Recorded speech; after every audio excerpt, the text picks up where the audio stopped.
West Denver. Sleep deprived and heavily caffeinated. All right, let's do this then. This is the Jeff and Bill Show. I don't agree with that. They don't always agree, but hey, at least they have coffee. Coffee. And each other. I love you, man. God help us. I want to bless him. We need all the help we can get. Now here's Jeff Hunt and Bill Thorpe. The Jeff and Bill Show on News Talk 710 KNUS. Well, it's 6 a.m. in the Mile High City on this Monday, May 19th, 2025. Good morning, Denver, Colorado. You've tuned in to the Jeff and Bill Show. News Talk 710 KNUS. I'm your co-host, Jeff Hunt, along with Bill Thorpe, bringing you the freshest insights and hottest takes from the right, left, and center. That was a brutal Nuggets game. Yeah. You even just got a call from John Decker. Yeah, we did. John White Decker. House, White House is calling you about the Nuggets game, Bill. Yes, see how we're doing over here. He called to apologize. He said, so sorry, the Nuggets suck. Now, there's something else he was calling about for later today, but yes, he even apologized. When the White House, the NBC White House correspondent is like, I'm sorry your basketball team got hosed yesterday. That's, oh, man. Maybe we should bring up Blake earlier. Up by 11 in the second quarter, out by 32. By the time the fourth quarter ended, yeah, oh my goodness. Bringing Blake Olson in with us on this one because that sucked, didn't it, Blake? Yeah, if you're a Nuggets fan, if you're a Thunder fan. Yeah, I love that. Not for me, but for all of you, yes. They just ran out of steam, and it looked like, and they weren't healthy. Aaron Gordon played injured, and guys were under the weather in the last 4 or 5 days, but bottom line, OKC has energy. They're young, and they're the up-and-coming team right now. But that little bald guy, man, he plays D. Oh, yeah. Right. I want to know why was he allowed to mug Jokic over and over again? I just the grabbing and the pulling. I'm like, wow, that looks like late '80s basketball. Some of the stuff that he was doing. I'm wondering. I'm like, is it the size difference that they're letting it go? Because dude was hanging on him a couple of times. I'm like, wait. If you put the real tall, skinny dude on Jokic doing the same thing, that's a foul. I'm like, how come it's not when the short dude's there? But I think it had a lot to do with Game 7 in Oklahoma City in front of that crowd. Yeah, so, and that's part of why you need that home field advantage, home court advantage. So I don't sit here and I'm not going to go, refs stole it or anything else. It's like, no, they earned the right to play there, and you're going to get the friendly whistle at home no matter where you're playing in the NBA, and that's just what you have to expect. And so. But again, it's not the refs that stole it. You're right. It's health and just, they ran us out of the building. Yeah, they ran out of gas, I think. And, you won game 1 on the road. Yeah. In a 7-game series like that, you have got to take advantage of game 3 and 4. You have to win at home. Yeah. And once they didn't win at home in games 3 and 4, and you saw kind of the momentum and the energy from Oklahoma City with their youth, you knew it was going to be a challenge. It'd be very difficult. But I will say David Adelman is, I think they have to consider him seriously as the new head coach.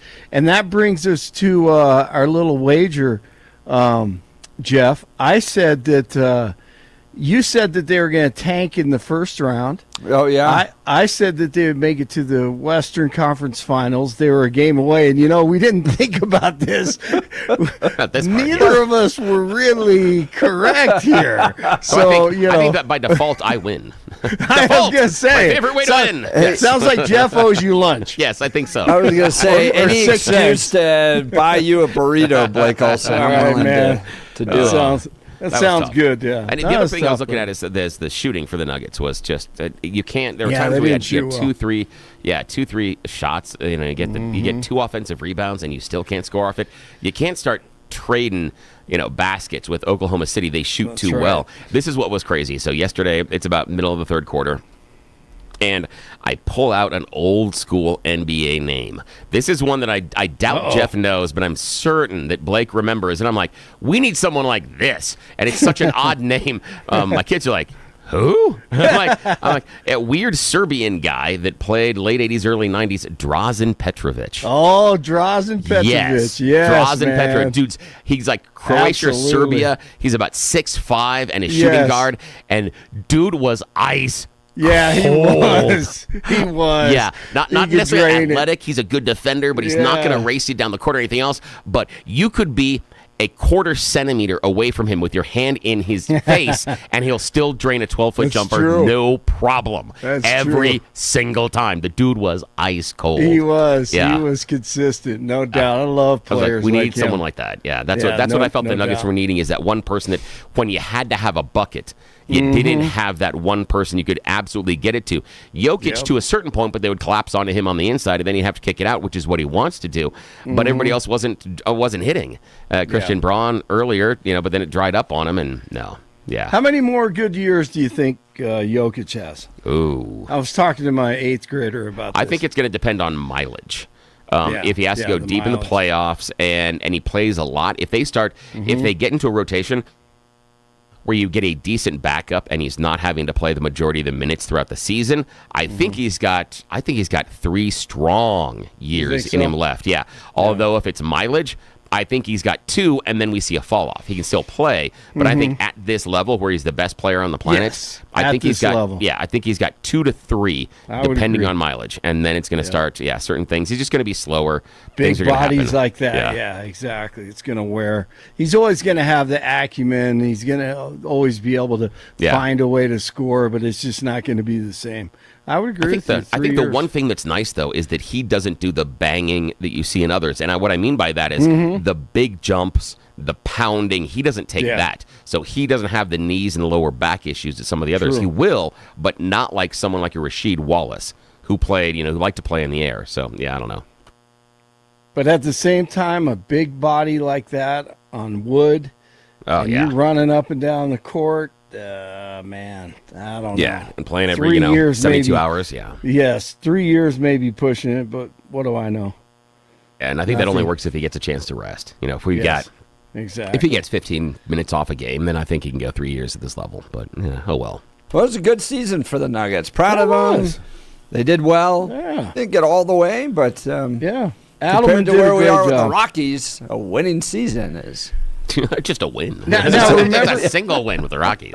Remember a few weeks ago or a month ago or whenever remember that article that you guys brought up about Denver Post just overreacting? This is the worst move that the Denver Michael Nuggets Malone. have ever made. Malone, Right? I said it at the time, and I believe this. No, it wasn't. It was just the NBA. That's what happens. You got to make a move. Nobody cares. If they win, they win. If they would have won this game and they're in the Western Conference Finals, I mean, you would be hard-pressed to find half the fans that remember the name Michael Malone. I kid you not. Oh, yeah, absolutely. And Kroenke's son would be viewed as a genius. Oh, yeah. He saw this and he knew the change had to be made before the playoffs. He is so smart. Yeah, that's exactly what the Post would be writing the next day. Absolutely. Yeah. Absolutely. It's all about the wins. Oh, it is. At the end of the day. Yep. Yeah, the wins paper over a lot of mistakes. Yep, you get that right. Colorado Republicans could learn that too.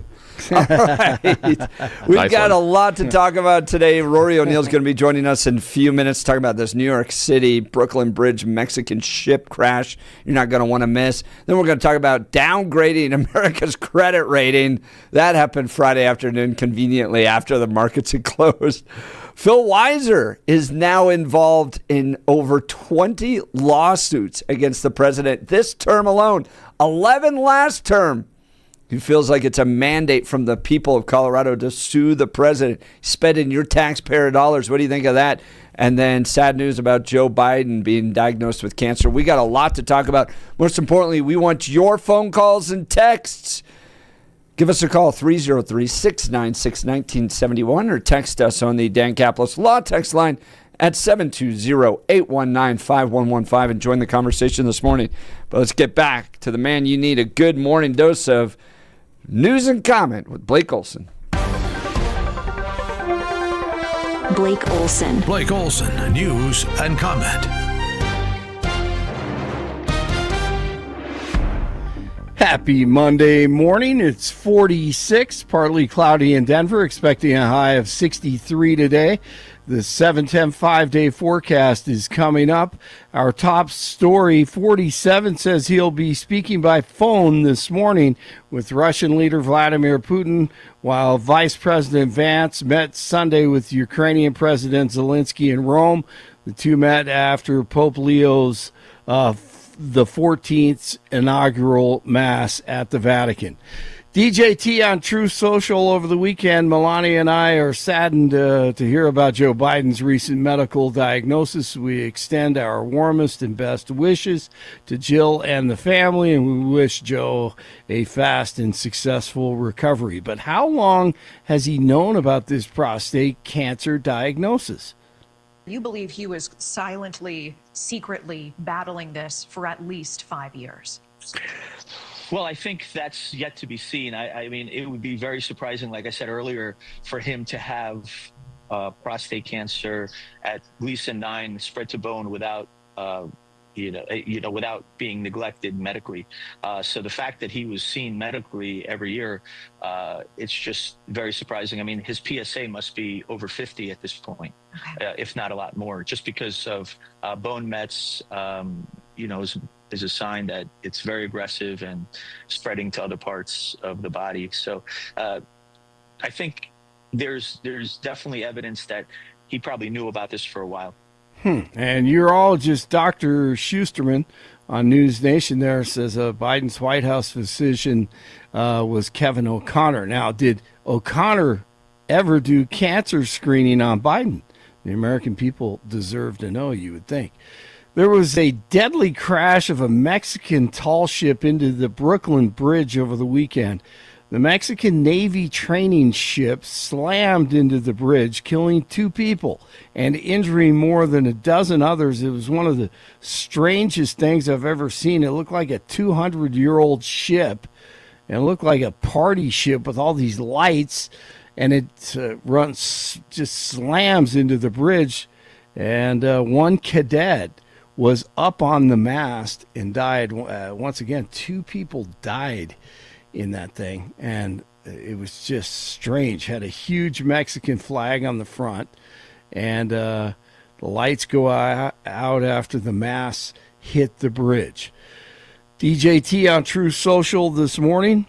47 writes, how much did Kamala Harris pay Bruce Springsteen for his poor performance during her campaign for president? He goes on to rip Springsteen, Beyonce, Oprah, and Bono. He said candidates aren't allowed to pay for endorsements. It's illegal. He says it was corrupt, and he's calling for a major investigation. At least one person has died after a crash near Quincy Reservoir in Aurora. Investigators were called to the scene near the intersection of East Quincy Avenue and South Uravan Street at around 4:30 Sunday afternoon. 4 vehicles involved, with 1 person dying at the scene and 2 others taken to the hospital. News brought to you by Lair Fireplace and Patio, Denver's premier source for everything fireplace, patio, and grills. Locally owned and operated since 1954. Online at lairfireplacepatio.com. Nuggets were facing elimination again on Sunday, as Jeff and Billy and I were talking about in the second round of the playoffs on Sunday. Game 7, he's not out there. Pass deflected, stolen. Jalen Williams got the second deflection. SGA drives in and lays it up off the glass. Aaron Gordon played injured. He was talking about him missing at that point. Under the weather, sick, but he did get out there on the court. The Nuggets run out of gas, 125-93 under interim head coach David Adelman. Will they give him a shot as the head coach next season? I don't think it's time for me to think about that. We just lost Game 7. Our season's over. Decision makers will make that decision. Obviously, blessed to have this opportunity to take the helm and lead this team. Something, obviously, if I'm not back next year, I'll obviously never forget this. It's been an incredible experience.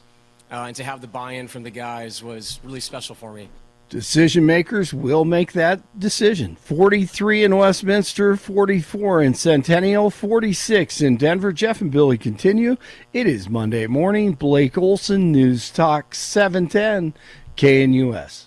Your 710 5-day forecast here in Denver on this early Monday. Partly cloudy skies, temperatures around 45 by daybreak. And for the rest of your Monday, increasing clouds with showers and thunderstorms a good bit this afternoon, continuing through this evening. Highs around 65, lows in the low 40s. For your Tuesday, early sunshine with afternoon showers and thunderstorms, highs in the mid-60s. Weather sponsored by Colorado's Best Roofing, reminding you to protect your home from the harsh Colorado weather and schedule your free no-obligation roof inspection today at roofingcolorado.com. That's roofingcolorado.com. I'm meteorologist Patrice Sutter in the 710 KNUS Weather Center.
Well, welcome back to the Jeff and Bill Show. This headline out of the New York Times, just crazy. And the video, as Blake was talking about, I think everybody's probably seen it by now, unless you turned off your phone over the weekend. But Mexican Navy ship crashes into Brooklyn Bridge, killing 2 crew members. There were 277 people on board when the ship drifted directly into the underside of the bridge on Saturday night, the authorities said. And at least 22 were injured, half of them critically. And if you watch the videos, some of the videos, they zoom in on these folks that were standing on the masts. And then when the ship hits the bridge and the masts start to collapse, these people are just swinging. One guy you see fall directly. It's like watching the 9/11 where people are falling out of the buildings again. This was just terrible. To give us some insight onto what happened is Rory O'Neill, White House correspondent. Rory, NBC News national correspondent. John Decker's later in the show, White House correspondent. But Rory O'Neill, NBC News national correspondent, joins us with the latest on this. Good morning, Rory. Yeah, good morning.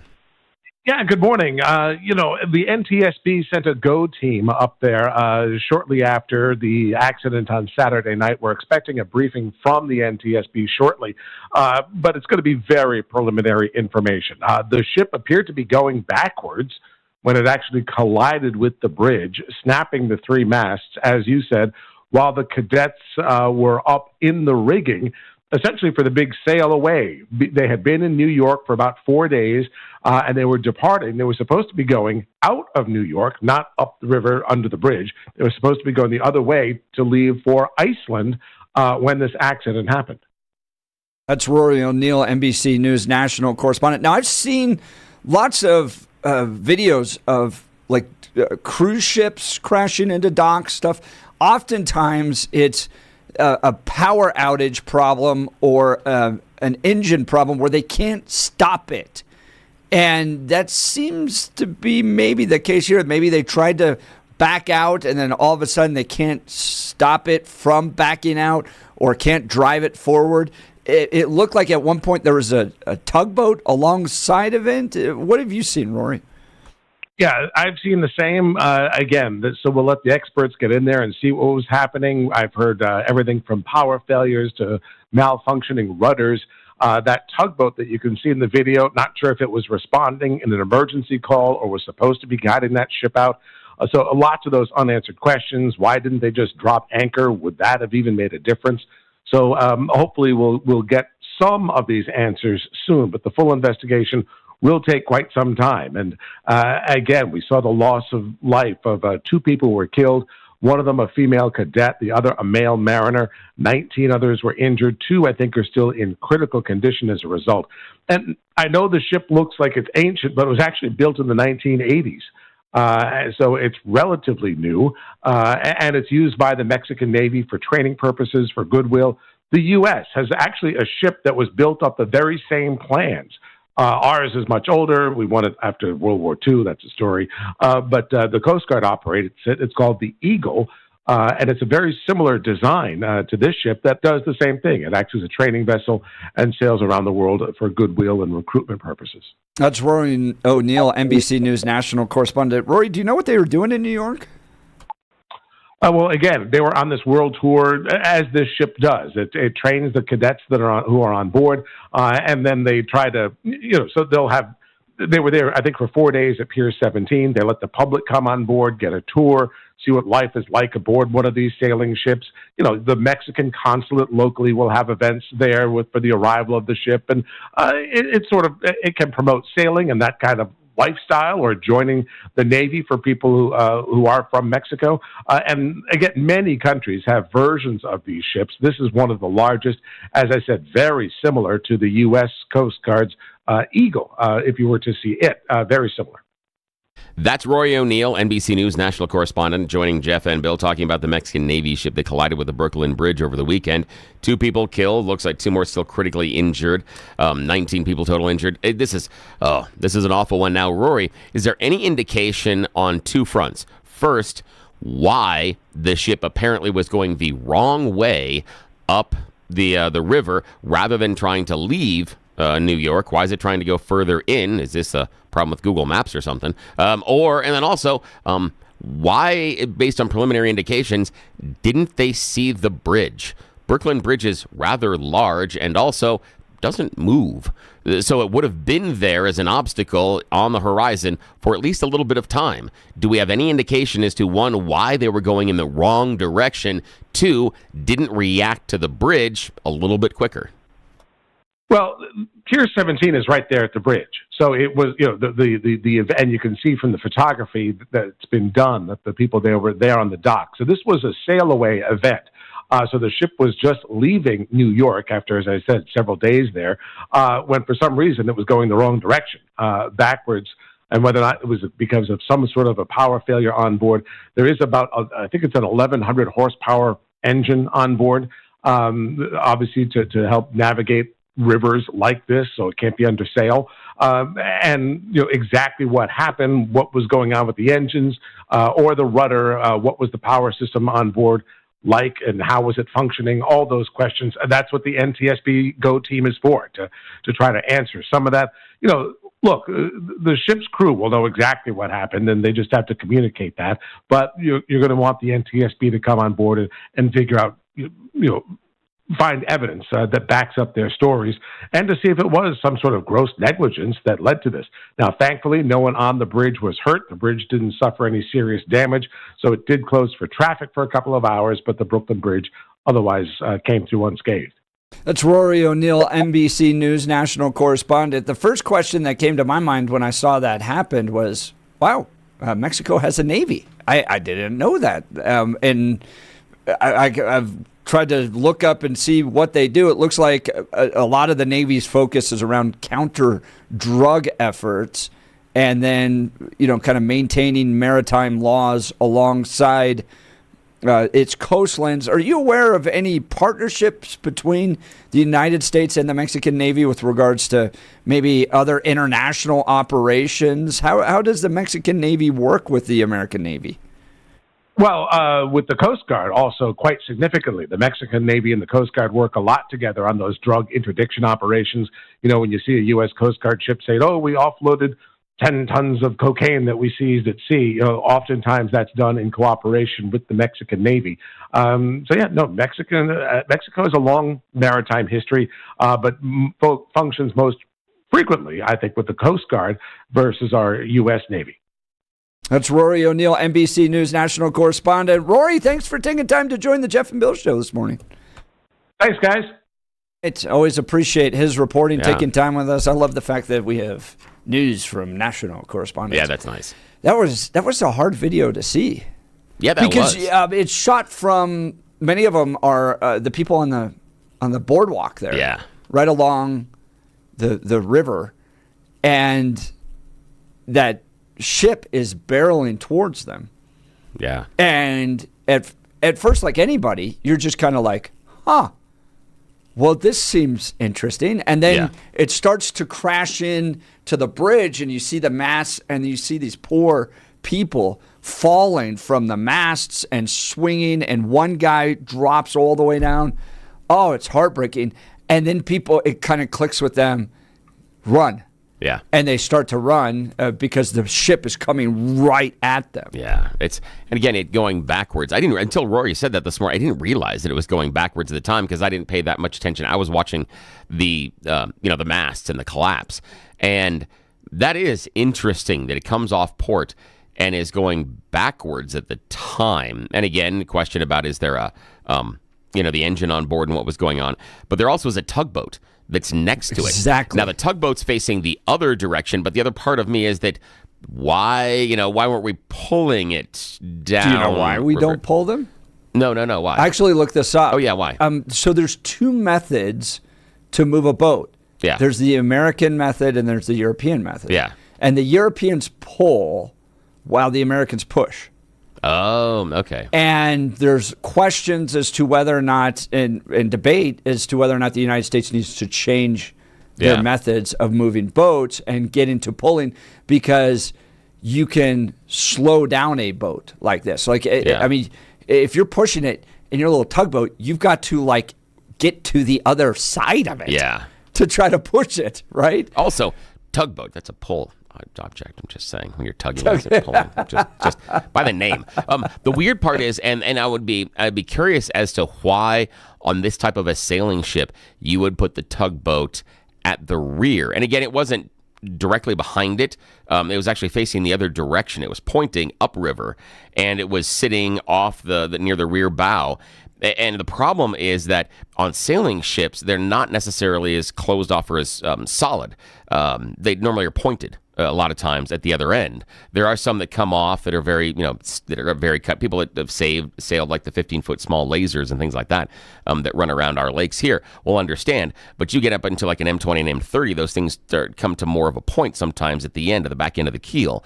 And putting a tugboat at that back end on a sailing ship seems inefficient, just because of how the bottom of the boat is shaped and the back of the boat is shaped. If you're talking about a big steamer, yeah, it's a little bit different. But yeah, I don't know. That's weird. That's a weird one. I just couldn't figure out, the execution side of that as far as why we were doing it that way and then it going backwards and.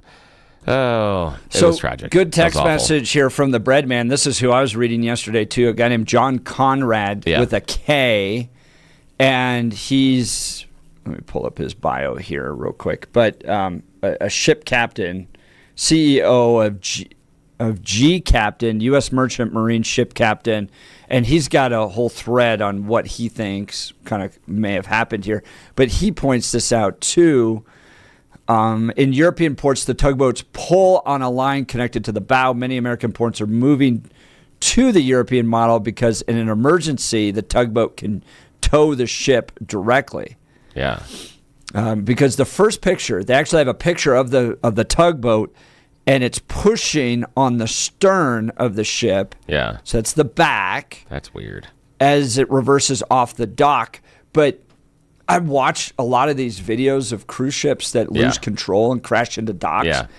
And it's important to remember that we got to go back to like high school physics here. A body in motion. Yeah, it tends to stay in motion. Tends to stay in motion. Thermodynamics, And has a lot of mass, right? Oh, yeah. Yes, it can float, but these things weigh tons. Yeah. Okay? And so you can't just like throw an anchor down and expect it's just going to rip your anchor right off. No, you not have at so all. much mass on some of these bigger ships.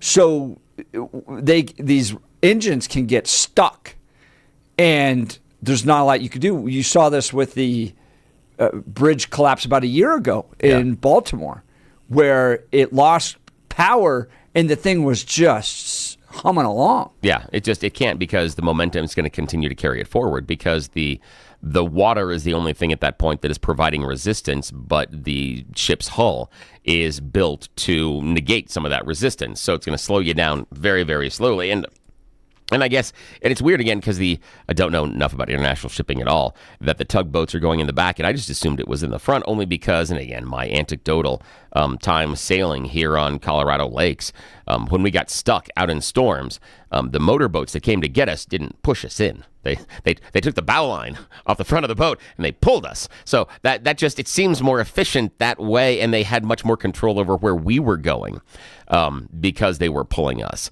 So that it just seems weird that we would decide, how about we push the boats? It's just a weird one. It seems to me that in all of our technological advancement, we haven't figured out a way to deal with this, like either better barriers around things so you can't crash into the bridge and destroy it like they did in Maryland, or some type of system on a boat that can be triggered that would actually prevent something like the problem is both those things are wonderful ideas, but both those things just money. And so you're going to have to tell people like Jeff Bezos that he can't have his fourth yacht, and he has to either pay more taxes so that we can build them up around the bridges, or you're going to have to tell the shipping companies you're going to have to invest in this form of technology that you'll use maybe once every few decades. And they'll go, I'm not doing that.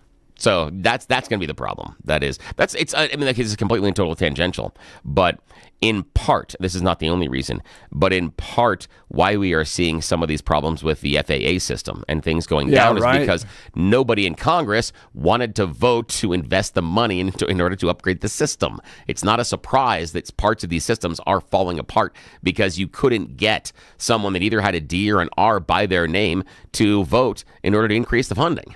And so we had to wait until it was a catastrophe to actually have the funding. That's a great way to run the government. Good job, guys.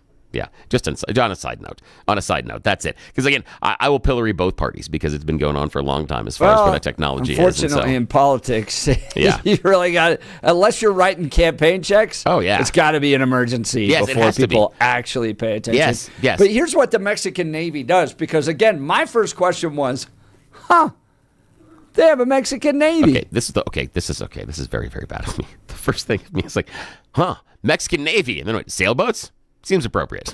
I'm sorry. Because it's not like they're using a Navy for a lot of things. I mean, I know, but I'm like, no, of course, sailboats. Why not? Why not sailboats? Maritime defense, which you're kind of like, okay. Yeah. I guess. Yeah, it's just our you need to have one, but I don't know anybody that wants to take over Mexico now. My guess would be the hope would be that they would be doing it for things like drug trafficking, etc. But we know how counter-drug efforts. Yeah, so that's where I think it would be. But then again, I'm not certain that you're approaching some of the drug cartels in a very tall, multi-mast sailing ship, going, "Sir, ahoy!" Yes, ahoy! Yeah. I can see that one going over real well. Yes. And speaking of that, in my now that I'm a certified DEA civilian, I even forget the name of it, civilian academy graduate. Yeah, that's amazing. Right? It says I use that now in my signature. Oh, you should. On my emails. You should. That the cartels use submarines. Like pretty sophisticated submarines. And what I found that was kind of funny is that the DEA knows about them because they have satellites and submarines are big. Yes, they are. You build them in a parking lot, they're going to see them. Yes. But the DEA lets you spend a year or so building them, and just before you're about ready to launch them, they come take them. Yeah, come take them away. Like, we'll let you spend all that time and all that money. Oh, it's so smart. It's like, they're building a sub. Let's rush in there and stop them. Oh, yeah. No. Just let the drug cartel sit there and build them for a year and then bust them. That's a great way to do it, though, because, again, they spend all their time and effort because it's super frustrating. Because imagine this. Imagine if you were doing some sort of, like, renovation to your yard. You're changing some trees, you're putting up a fence, you're pulling up some grass, and you're almost done, and the city comes in and goes, I can't do that. Like, hey, 6 months ago, this would have helped. That's exactly what they're doing. They're letting them go through all the effort and then coming in and going, we're going to take that now, which is beautiful. What's kind of unique is there's two separate subs. So they have ones that go like right along below the surface. Yeah. Like literally like deep, 6 inches deep, ones. yeah. And then other ones that go deeper. But what the reason it's a benefit to the cartels is not only can you bring like a massive amount, right? Oh, yeah. But if you get busted, they just swim out the top and scuttle the whole thing. Yeah. Then the water, they actually build systems in there to where water will flood in. Oh, and lo and behold, no one can find any drugs. Yeah. Oh, and it's at the bottom of the ocean. Yeah. Oh, we were just floating up here. Yeah, sorry. We have no idea. We were just swimming. We don't know what happened to the boat. Right, that's right. That reminds me of the story with the new Top Gun movie, where they debut inside the movie a brand new American fighter jet. And during the filming, the Defense Department came to the film set and wanted to let the movie crew know that the plane they had built that was totally fictitious, that appears in the movie, was so realistic, the Chinese had changed the trajectory of their spy satellites in order to observe it. They had seen the patterns around the Earth change for several Chinese spy satellites because they wanted to take better looks at this brand new American plane they just found.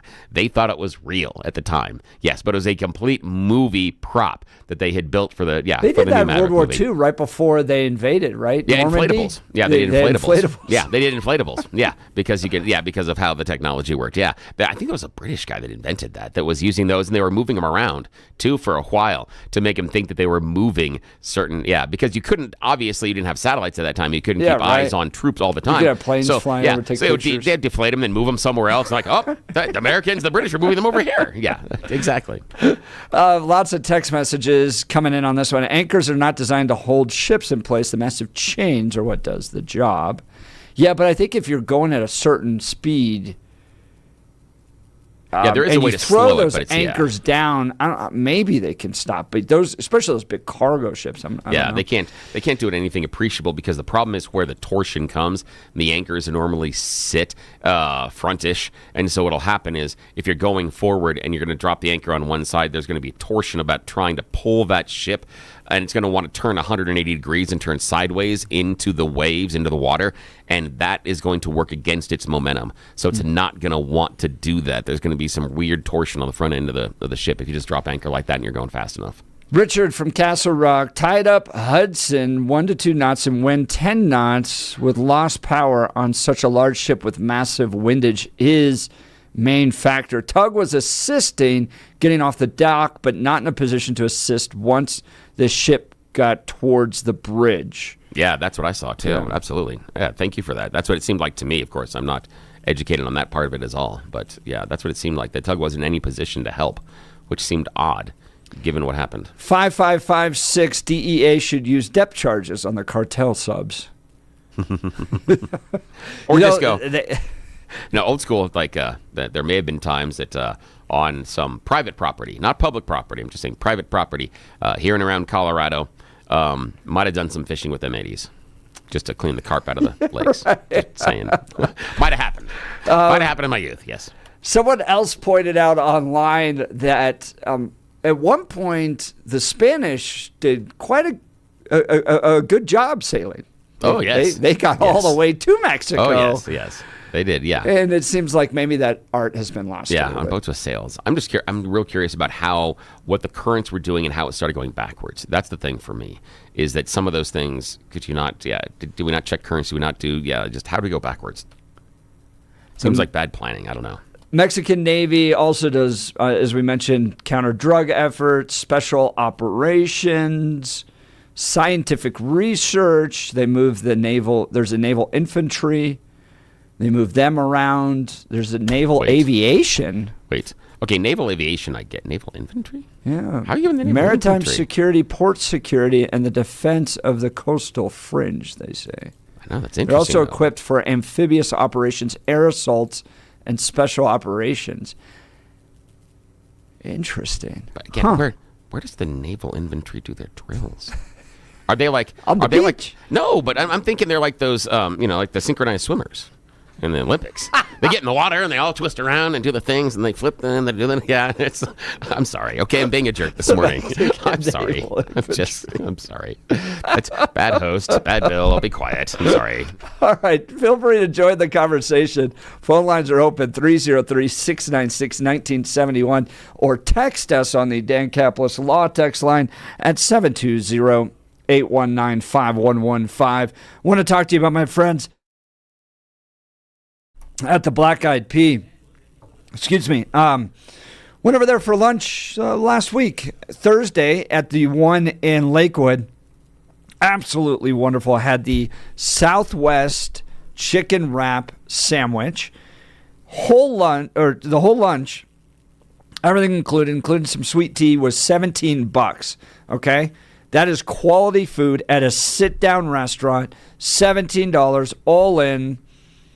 And that's easily what you're going to spend at fast food right now. So why go to a fast food restaurant where the quality is so poor when you can go to the Black Eyed Pea, get a great sandwich, enjoy a good lunch, and not be stuck with that fast food, bad food. So love this restaurant, Black Eyed Pea. My entire family does. It's one of those rare restaurants where all three generations, right? Grandparents, kids, and ourselves all like it. It's home-style cooking at its best. 8 locations, all along I-25 from Colorado Springs, and then eventually they're building one up in Fort Collins. Bottom line, you want to take the family to eat at the Black Eyed Pea. Everything's made from scratch. They have daily features. Here they are. Chicken Fried Monday.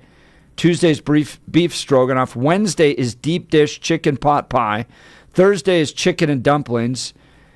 Friday, that's fried cod fillet. Saturday is shrimp scampi. And Sunday is chicken marsala.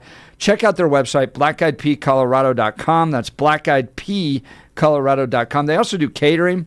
If it's a dinner party, rehearsal, dinner, wedding reception, or company event, make it a success with Black Eyed Pea Catering. And no matter what the occasion, Black Eyed Pea gift cards are always great for your special someone, birthday favors, holiday presents. They have you covered. I love everything about this restaurant. It's my go-to lunch place all the time.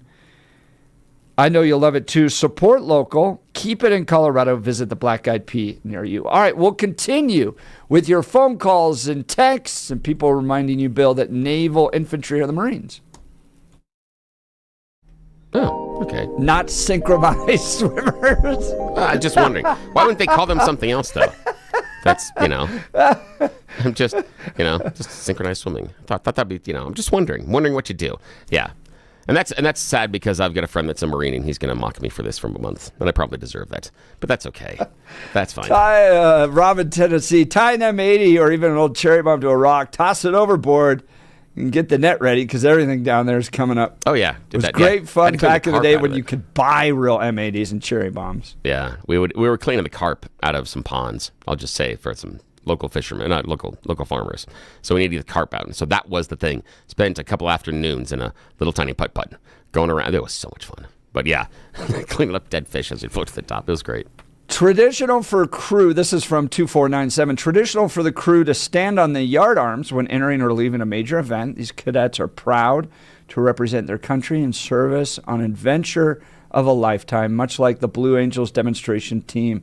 Very sad loss of 2 cadets. Oh, yeah. That's exactly right. Horrible loss because, climbing all up there. And had someone off the air. These were kids. Oh, too. yeah. And someone off air called in and said they had read or heard that it was rudder failure. And that would be awful as far as how we're leaving the dock. And then the rudder fails that quickly because that's, basically that's what determines direction. It's the big, giant, thin thing off the back of the boat and determines where you're going inside of the boat. So that does leave you with the inability to steer if that's a failure. If it's that and then no power on an engine, you're in a lot of trouble. You're basically just driftwood at that point. And if you have no rudder and no engine. Up. Yeah, you're driftwood at that point. All right, we got YouTube's the news coming up. It's Monday morning. You're listening to The Jeff and Bill Show. Denver's Talk Leader, News Talk 710 KNUS.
Bill and I are getting these old, stiff bodies going this morning because we were both doing yard work all weekend long. Yeah. So we need a little levity to wake us up, and that's You Choose the News. Yes, here on a Monday morning, it's time to play everybody's favorite fake radio news game show. It's You Choose the News. Yes, you know how this works. I've spent mere moments this morning scouring the interwebs for really dumb stories about us humans to give them these dumber headlines so we can play this fake radio news game show.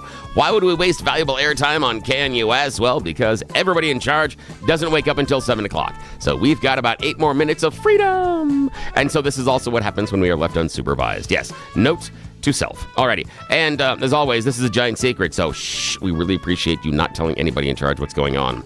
Blake Olson is taking his career in his own hands and joining us on this as well. He's in the newsroom. Jeff is in the studio. Gentlemen, here are your headline choices this morning. Headline number 1, Feel the Burn of Hellfire. Headline number 2, Making It Great. Headline number 3, Ruining the Marketing. And headline number 4, Like an Ogre. Mr. Hunt, your choice. Let's start with the ogre. Yes, just like an ogre. A Houston man is going to be suing Whataburger for nearly $1 million because the burger they served him seemed to be more fitting for an ogre. Why? Well, it had onions on it. You know, you remember Shrek? Shrek said that ogres are like onions, lots of layers. See, July 24th, 2024, Mr. Wilson had an allergic reaction after eating a burger he said had onions on it at a local Whataburger. He claims that he had to seek care of medical professionals and sustained serious personal injuries due to the onion. Yes, he's seeking monetary relief of at least $250,000, but less than $1 million, along with any kinds of damages, penalties, costs, and expenses, because Mr. Wilson didn't have the ability to take the bun off the top of the burger and to look inside. And you trust your life to the guys working fast food.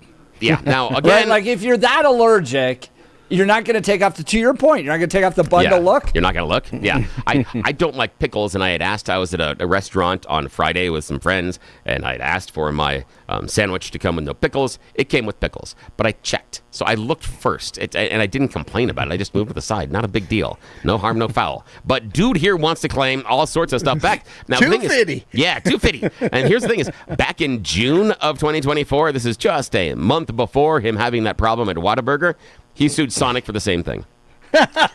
So he has a track record. Yes, and again, a track record of going to fast food places and not checking the burger. Yeah, this is a grift for him. Yeah, it is. Because again, if it's that much of a serious allergic reaction, you check. Yeah, you just check. You flat out do. Even if you say no tomatoes, if you're allergic to tomatoes, no whatever it is, no ketchup, whatever it is, you'd check if it was that much of a serious allergic reaction. Alrighty. Now, Mr. Olson, sir, choose carefully. You have Feel the Burn of Hellfire, Making It Great, or Ruining the Marketing. Feel the burn of hellfire. Yes, feel the burn of hellfire. Recently, a personal trainer was completely shocked at what he saw on the television. Just a couple of weeks ago, he is watching TV along with the rest of us and is shocked when his client walks out on the balcony and is revealed as a new pope. Yes, the personal trainer of the brand new Pope is talking about the Pope and how nice he is. He said, here in the gym, no one knew that Robert, who's now Leo, was a cardinal, or least of all, me who trained him, said the 26-year-old personal trainer. He said basically he trained regularly at the gym near the Vatican. Now, they suspected that reserved Robert was either a professor or an academic, but they said he just would show up dressed in sweats, never put on any airs. He was very informal, was very, very kind, never nervous, never got angry. They said a lot of people liked him because he was a truly serene and balanced person every time he was around anyone else. Yeah. He said it was amazing. He said, I didn't realize it until he stepped out of the balcony that I was still training the new pontiff. You know what his favorite exercise was? No, what? Preacher curls. Oh, that's a good one. Okay, final choice this morning, sir. Jeff Hunt, your choice, Making It Great or Ruining the Marketing? Ruining the Marketing. Mexico is seeking compensation from YouTuber Mr. Beast because recently he went and filmed himself at some Mayan temples and turned it into a commercial for his chocolate bars. They said, we gave you permission to film there, not creating a commercial. Give us some money, big guy. Yeah. You're listening to Jeff and Bill. KNUS.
Well, it's 7 a.m. in the Mile High City on this Monday, May 19th, 2025. Good morning, Denver, Colorado. You've tuned into the Jeff and Bill Show. News Talk 710 KNUS. I'm your co-host, Jeff Hunt, along with Bill Thorpe, bringing you the freshest insights and hottest takes from the right, left, and center. Congratulations, you're waking up in the greatest country in history. But we got a credit problem. And over the weekend, Treasury Secretary Scott Bessent was trying to downplay the idea that the Moody's ratings have downgraded the United States credit rating by a notch from the highest level, saying that I think Moody's is a lagging indicator of the Biden debt problems. But guys, you know I have been critical about Trump and debt too, and even Republicans now wanting to drive up the debt and the credit limit that we need to have for that debt. And I'm not happy about what happened Friday afternoon with Moody's downgrading the United States credit rating. We'll get into this hour, and I want to hear from you. We need bigger cuts in Congress. And yes, they are painful cuts. But anyone who manages a family budget knows you have to have painful cuts, and the amount of money we're spending and the debt that we are racking up around Social Security, Medicare, Medicaid, and defense spending, those four need to be addressed in even bigger ways. We'll get into that in this next hour. But now it's time for your morning dose of news and comment with Blake Olson. Blake Olson. Blake Olson, news and comment.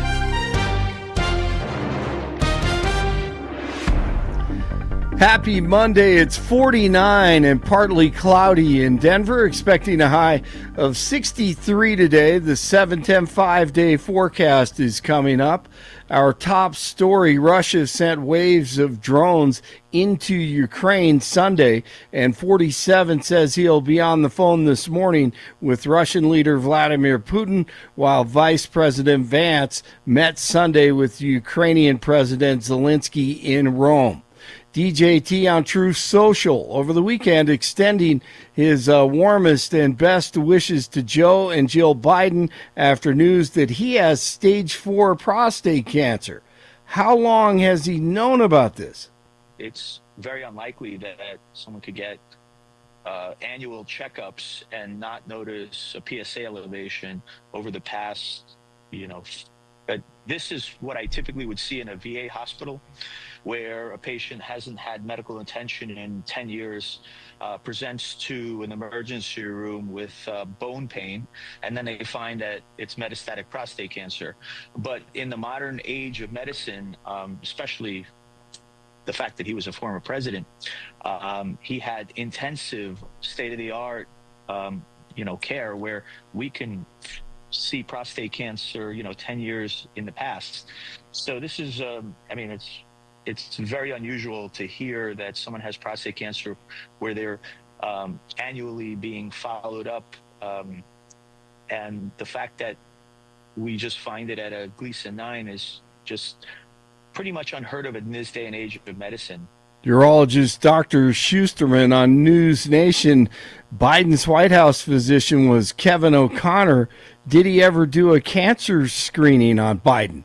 The American people deserve to know.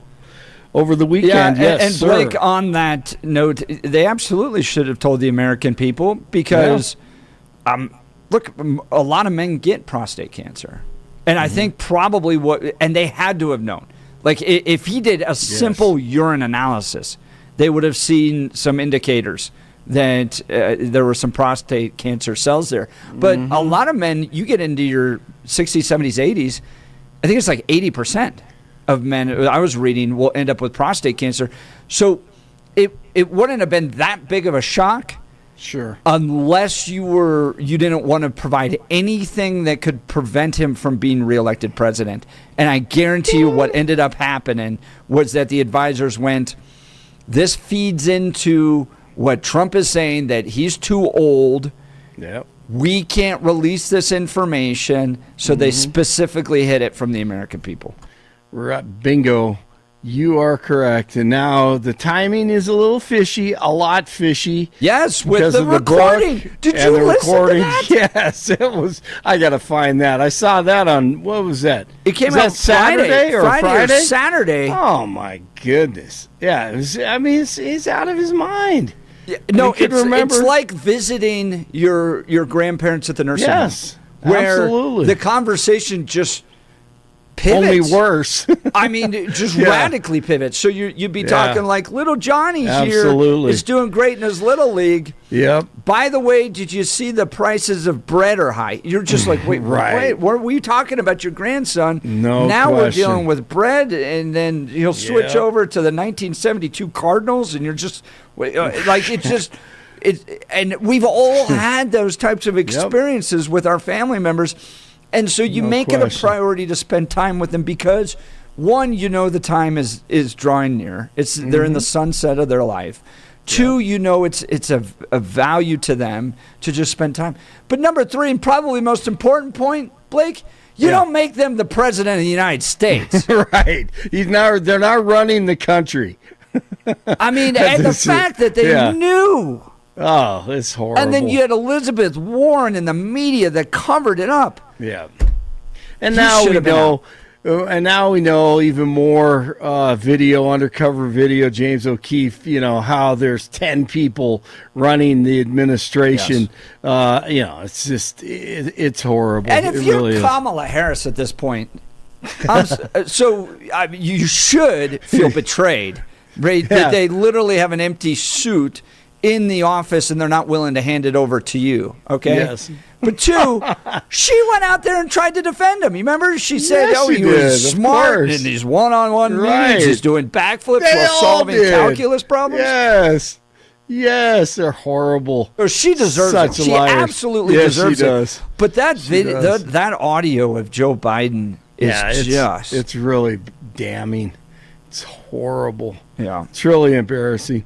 FBI Director Kash Patel and Deputy Director Dan Bongino on Fox News Sunday, they say that we will know more about the J6 FBI assets orchestrating that day soon. Like I said, that answer is coming, and it's on its way to Congress. You're about to, I saw it. I saw the portfolio of information. We dug far and wide to find it, and I'm pretty sure now we have a conclusive, definitive answer, but you and the public are going to have it. You're going to see it in writing over to Capitol Hill, but I just want to be sure we're clear, having been an agent and a police officer. There is a difference between an agent, I know you know this, I don't mean to sound ridiculous, an agent, meaning a trained GS 1811 federal agent, and a source or an asset. There's a difference. So when you see the material, which I promise you is coming, again, I'm not asking you to trust us. I know it's coming because I saw it yesterday. DJT's one big, beautiful bill passes the House Budget Committee. Are there any members who have not voted or wish to change their vote? If not, the clerk will report. Mr. Chair, on the vote, there were 21 ayes and 16 noes.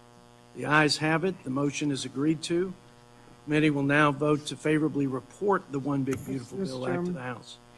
A bicycle rider is dead after a crash in Boulder County. The Colorado State Patrol says a man was riding a bike in the area of 95th Street and Avocet Lane just before noon on Sunday. A blue Toyota Highlander with Colorado license plates allegedly hit the rider and then left the scene.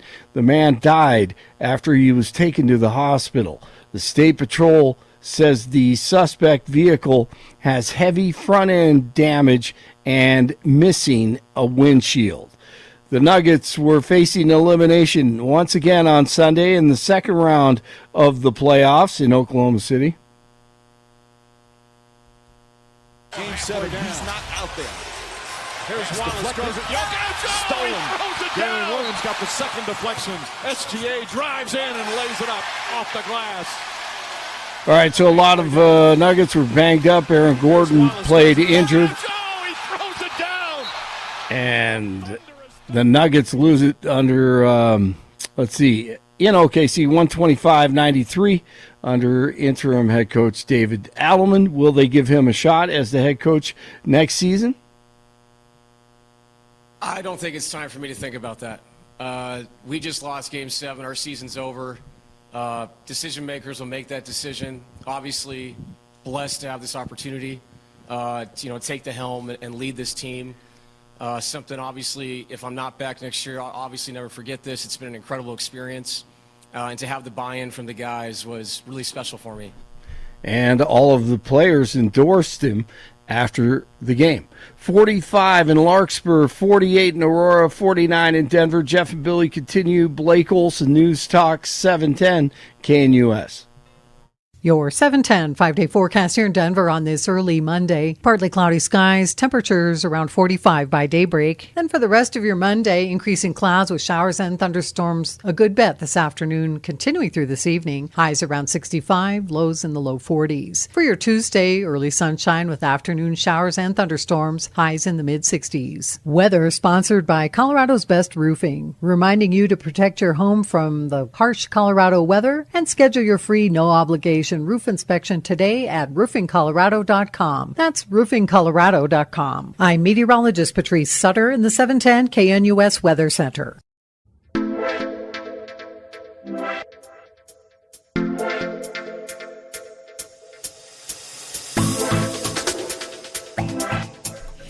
Welcome back to the Jeff and Bill Show. Bill, we only got, less than 3 weeks to get a T-shirt that we are doing a very special limited edition run on. Yes, you only got 3 weeks to visit us at kylescairns.com. kylescairns.com. I still laugh every time I hear that. It's fantastic because we're basically giving you a chance to show your appreciation of local newscasting. Depending on how you view local newscasting, you've got a team to pick. If you are of the ilk that likes some of the things that happen and always are showing you what's going on next in this world, in our city, then we have a particular T-shirt for you. If you are someone that wants your news reported more with facts and less feelings, we have a T-shirt for you.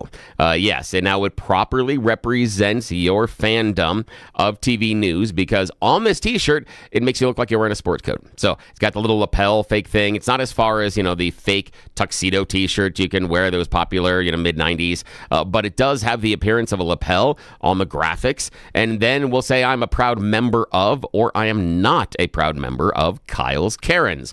And I like the font on Kyle's Cairns personally because it's a callback to the Mr. Rogers neighborhood, and I just think that's funny. Yes, I just think it's funny. Beautiful. So, so you can either choose a red one or a blue one. It was professionally designed for us, and the pros know that this is a limited run. So after the 3-week run, so 3 weeks from last Friday, it's destroyed. So the prints, everything else are gone. So you only have 3 weeks. They're going to print this on demand.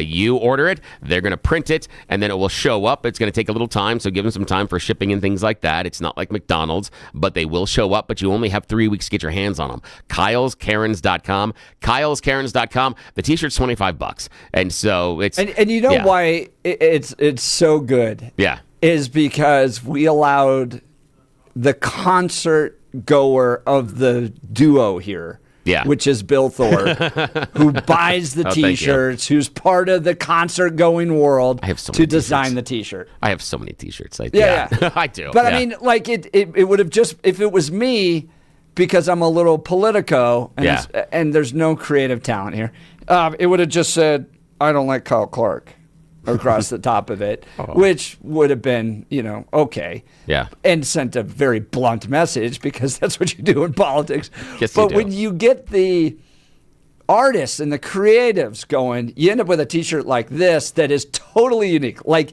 dude, this is going to go down in radio history as one of the best designed T-shirts ever. Oh, thank you. Like, you took it to another level. It's awesome. Oh, this is fantastic. I sure appreciate that. And again, limited edition, there's only one shot at getting your hands on these things. So this is going to happen like later on this summer when your friends are asking you, hey, you should get that T-shirt. Or, wait, does that T-shirt mean what I think it means? You're going to say, yes. And yes, what it I does. really want, and I'm begging our listeners, please, this is me begging you. Yes. Okay?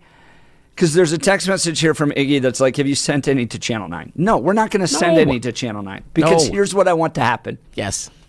I want Kyle Clark to not be able to go anywhere in public without subtly running into somebody wearing one of these shirts. It doesn't matter which love shirt. him, Yeah, it doesn't and matter. so he's getting selfies going, I'm a proud member of Kyle's Karens, right? He's got his arm, he's getting a selfie done. Or he's trying to run away from those wearing the I'm not a proud member of Kyle's Karens because they want a selfie with him. Yes. And again, you don't even have to choose color. They're appropriately red and blue and obvious which one it is. And again, as we put on the the website, it's this is Colorado. It's time to choose a side. Are you a proud supporter of Kyle and what he does over on Channel 9, or are you not a Karen? Yeah. So either way, we allow you to choose your fandom. That's the issue here, is that you can make your choice. Just like Jeff and I make different choices on a variety of different types of politics and things like that, and even food choices. You make different choices of other people in your life. There are going to be members of your social circle that don't see that particular news broadcast or broadcaster the same, but you've got a shirt for everybody. So this is fantastic. And just think, you've got that one person in your family that might send you the videos of what he's doing all the time and how great their news broadcasts are. Well, you have got the perfect next birthday, anniversary, or Christmas gift for them. It'd be great. In fact, these are either red with white, lettering, or blue with white lettering. Could even be ready in time for 4th of July. It could work with the red, white, and blue. You could even make it work that day. So you could show up at some sort of maybe a 4th of July parade that some TV station is doing in town, and you may end up on camera. Just the thought. Just saying, if you're in the crowd. They can't take you out. Even gets better. Yes, I'm just saying there may be a way to get these things on TV if you wear them. But again, that you can't. If you get them on TV at July 4th parade or something, you can't buy them. So all your friends and everybody else that sees them, nope, they're going to be gone by then. So you got to get on this now. KylesKarens.com. Right now. And we're just waiting for that cease and desist letter. Oh, yes, so we are. get in your order right now. right you get your orders in. So they start printing them before we get that letter. KylesKarens.com. Yes. KylesKarens.com to download the podcast, to purchase the shirt. All right, it's Monday morning. We're kicking it off. But, Bill. Yeah. It's like I'm going, there's a train coming down the track. Yeah. There's a train coming down the track. There's a train coming down the track. Yeah. And people are like, no, there's not. Or, I don't care. Or whatever. Or it's like in Looney Tunes. It's like, no, it's just the Roadrunner with a headlamp on his head. It's not a real train. Oh, dude, can I take a major pivot real quick? Oh, please. Let's do that. I love major pivots. These are great. That's kind of my thing. So I grew up in the nice part of Denver. Yeah. And was not a rancher. I became a rancher later in life, okay? Yes. It was a conversion. We have lost about a dozen chickens to a coyote. Oh, that's not good. All right. Now we are trying to get this coyote. Yeah. And he comes by at about 5:30 in the morning. So Saturday morning, Sunday morning, got up, and he was just out of range. Okay. Oh. But I have come to really understand why they called him Wile E. Coyote, because they sure are smart. Yes. Yeah. They're very smart. And the funny thing is, in the cartoons, he's not that smart, but his name is Wiley. Yeah. Like they are wily little things. Yes, they are. Fast. Anyways. Yep. Dealing with that. I lost a rooster. No, a rooster. Yes, these are the ones that are supposed to fight back. And they're the ones also that should at least be loud enough to let everybody know that things are going on. It's on video too. Oh, that's awful. Now, is he gaining now? I know that you put them into a coop at night, but early in the morning they'd be coming out. Yep. So is he now? Are they just running free, or are they in some sort of a pen? I'm just curious. Is he actually into a pen, or is it just? No, it's free range. They're free ranged, and we're just letting the mistake we made is we let them out before we let the dogs out. Oh yeah, because it was one of those automatic doors. Yep. Yeah. So the dogs get let out whenever the hunts finally. Yeah, whenever get up. Wander down there to let the dogs out, but the little door on the chicken coop was let by the sun. Yep. And so there was like this 30 minutes. And the coyote will watch because if it knows the dogs are there, it'll watch to make sure the dogs aren't out before it comes to attack. If the dogs are made there, that mistake. Yeah, it'll so go away. when you bring up Looney Tunes, I'm sitting there going, this is personal. And I'm going, that's why they called them Wile E. Coyote, because they are Very smart little. Now, this is the thing is, I live coyotes. somewhat closer here to the station, so somewhat Aurora. So think 225, Parker Road kind of area. I'm walking the dog early on Saturday because, normally I'm here. But her favorite time in the morning is to walk in the mornings. She loves that. She loves going walking in the morning because all the bunnies are still out and they're eating. And so she gets to chase bunnies. So she wants to do that. Now, this is near our house. There's an elementary school that has a green belt that runs for, I would say a number of blocks. It's probably about 2/3 of a mile down to, it goes into a park. So it's kind of a long, continuous green belt that runs from the back end of the school. The school has a baseball field. There's a tennis court, and it keeps going. And then it kind of meanders and weaves a little ways and, gets unkempt a little bit and then comes back into a park. So the whole run, 2/3 of a mile or so, is about that length. I'm walking the dog towards the elementary school this Saturday morning, and it's probably 6:30-ish. And I see some movement running through some of the underbrush. I'm like, wait. So I stop for a sec with her. She's sniffing something. Something's peed there. So she's totally not looking where I am. And I see it, and then I see the tip of a tail. I'm like, oh, coyote. And then I'm looking, and I'm wondering if it's a single or a pair. And sure enough, there comes the other one. Because they'll like to hide in pairs. And sure, there comes the two. But this is urban. This is as urban as you can believe. I mean, this is asphalt. This is concrete. This green belt can run. There is a portion of it that continues over to Tower Road and then runs west for a little bit of ways that way as well. So there is a run where they could be. But I'm walking around thinking, in these neighborhoods and things, one, where's the den? It's got to be fairly close. And the other one is I'm thinking, ooh, people that have cats and small dogs, yeah. They're out there hunting because obviously they're out there hunting bunnies that early in the morning, just like my dog's excited to see the bunnies. So that's what they're looking for. And they were curious about my dog because obviously you could see when the wind shifted and they stopped for a second and they turned immediately towards us and they could easily smell my dog. All right. Yeah. You want to hear something kind of crazy? Yes. So I've asked my friends what to do. And what they do is they put out a Bluetooth speaker. And if you go on YouTube, you can download a distressed cottontail. Oh, wow. Audio. Okay. And you play it, and then the coyote comes in thinking it's one of those rabbits. Yeah. You want to hear it? Yeah, I'd love to. Yeah, okay. This is a distressed cottontail. Yeah, that sounds right. Dude, you play that, and your dogs in the whole neighborhood are perked up. Oh, yeah. That, and then you can get on YouTube and get a distressed chicken. Oh, wow. Oh, that's smart. Oh, that's good. So you set a little Bluetooth out there, and then pew pew. Yeah, you bring them in. Yeah, and again, and I'm not, and I understand the idea of keeping the coyotes away with firearms. Been there, done that. Went through farms in eastern Colorado. I've been hunting coyotes in old jalopies, middle of the night in places and doing things we probably shouldn't have. But yeah, I've been riding shotgun using the 22, shooting at the side of the windows are down. Right now, I'm Elmer Fudd. Around the ranch. Be very, very quiet. But it's not the rabbits I'm trying to get. It's the Wile E. Coyotes. Yeah. And now I super genius. Very understand why they call them Wile E. Dude, they are. Okay, let's get back on topic. Let's talk Mountain High Appliance. Discover incredible savings at Mountain High Appliance's Clearance Center in Denver. Their Clearance Center offers a huge selection of ranges, refrigerators, washers, dryers, and more. Save up to 60% on open box, scratch and dent display models, and overstocked appliances. 60%, guys, from Bosch, Thermador, KitchenAid, and many more. When you're looking for great deals on appliances, think Mountain High Appliance Clearance Center for the best prices and selection. Here's their address, 601 East 64th Avenue in Denver, 601 East 64th Avenue in Denver. Go up there and check them out. All right, so we went off on a tangent, but I want to get back to this because I feel like I'm trying to get everybody's attention going. You can't just continue towards the debt cliff and nothing ever is going to happen, right? And I understand the argument from maybe a person that doesn't pay much attention to this, where you're like, all right, we're $37 trillion in debt. How did it really affect my life when we were $27 trillion in debt? Good point. Good point. I get it.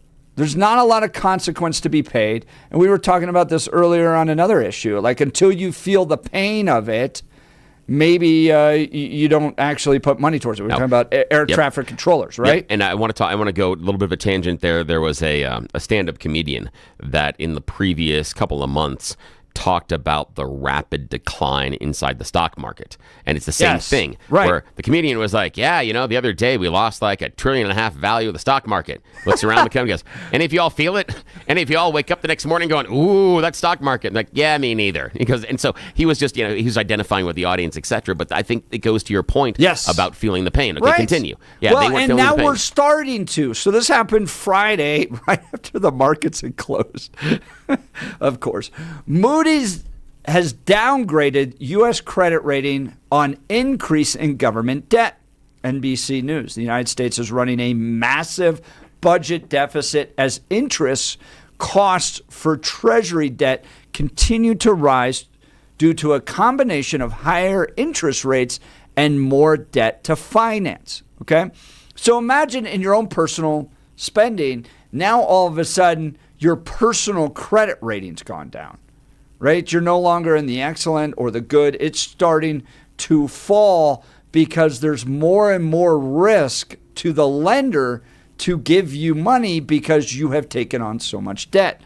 NBC News, Moody's ratings cut of the United States sovereign credit rating has gone down a notch to AA1 from AAA, which is the highest possible, citing the growing burden of financing the federal government's budget deficit and the rising cost of rolling over existing debt amid high interest rates.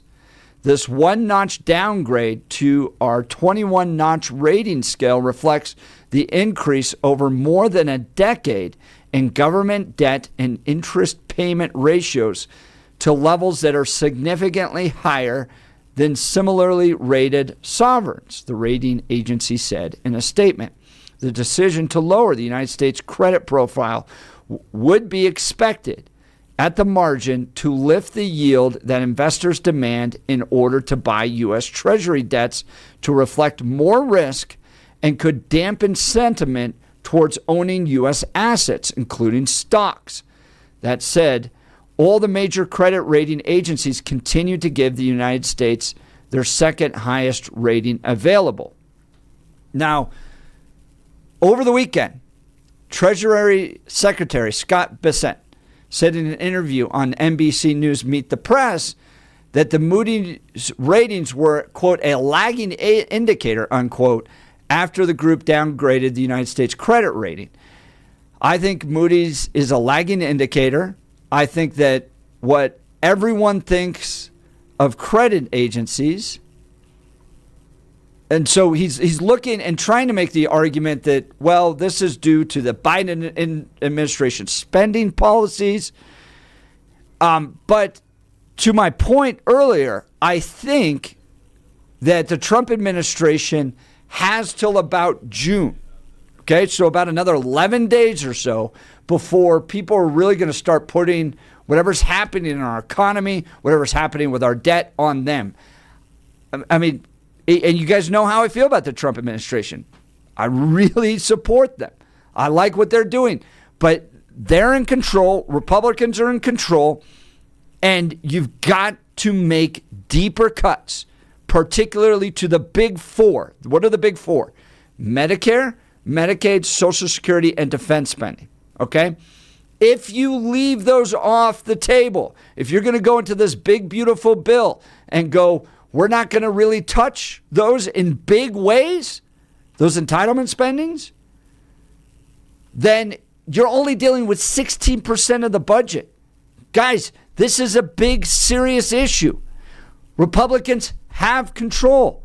Rand Paul is right that the current bill, the big, beautiful bill, as it's working its way through Congress, is going to add $7 trillion of debt to our spending. We've got to get more serious about this, and you can't dismiss what Rand Paul and what quote-unquote budget hawks are saying. It's going to start to pay real and result in real big consequences for our economy if we continue to let this debt grow. So Another indicator, it might be a lagging indicator, Treasury Secretary Scott Bessent, but you've got maybe about 11 more days from my perspective that you can blame the Biden administration, and you've got to start taking more responsibility and get more serious about cuts. And we may end up with big cuts that have serious consequences. But I'm sorry, we've put ourselves in such a debt problem in this country that you've got to make those serious cuts if we want to save this country. All right, we'll get to the phone calls and text messages. You're welcome to join the conversation, 303-696-1971, or text us on the Dan Caplis Law text line, 720-819-5115. I will agree with Treasury Secretary over the weekend, at least on this point, that if Joe Biden or Kamala Harris were in charge, we would be dealing with very serious spending issues.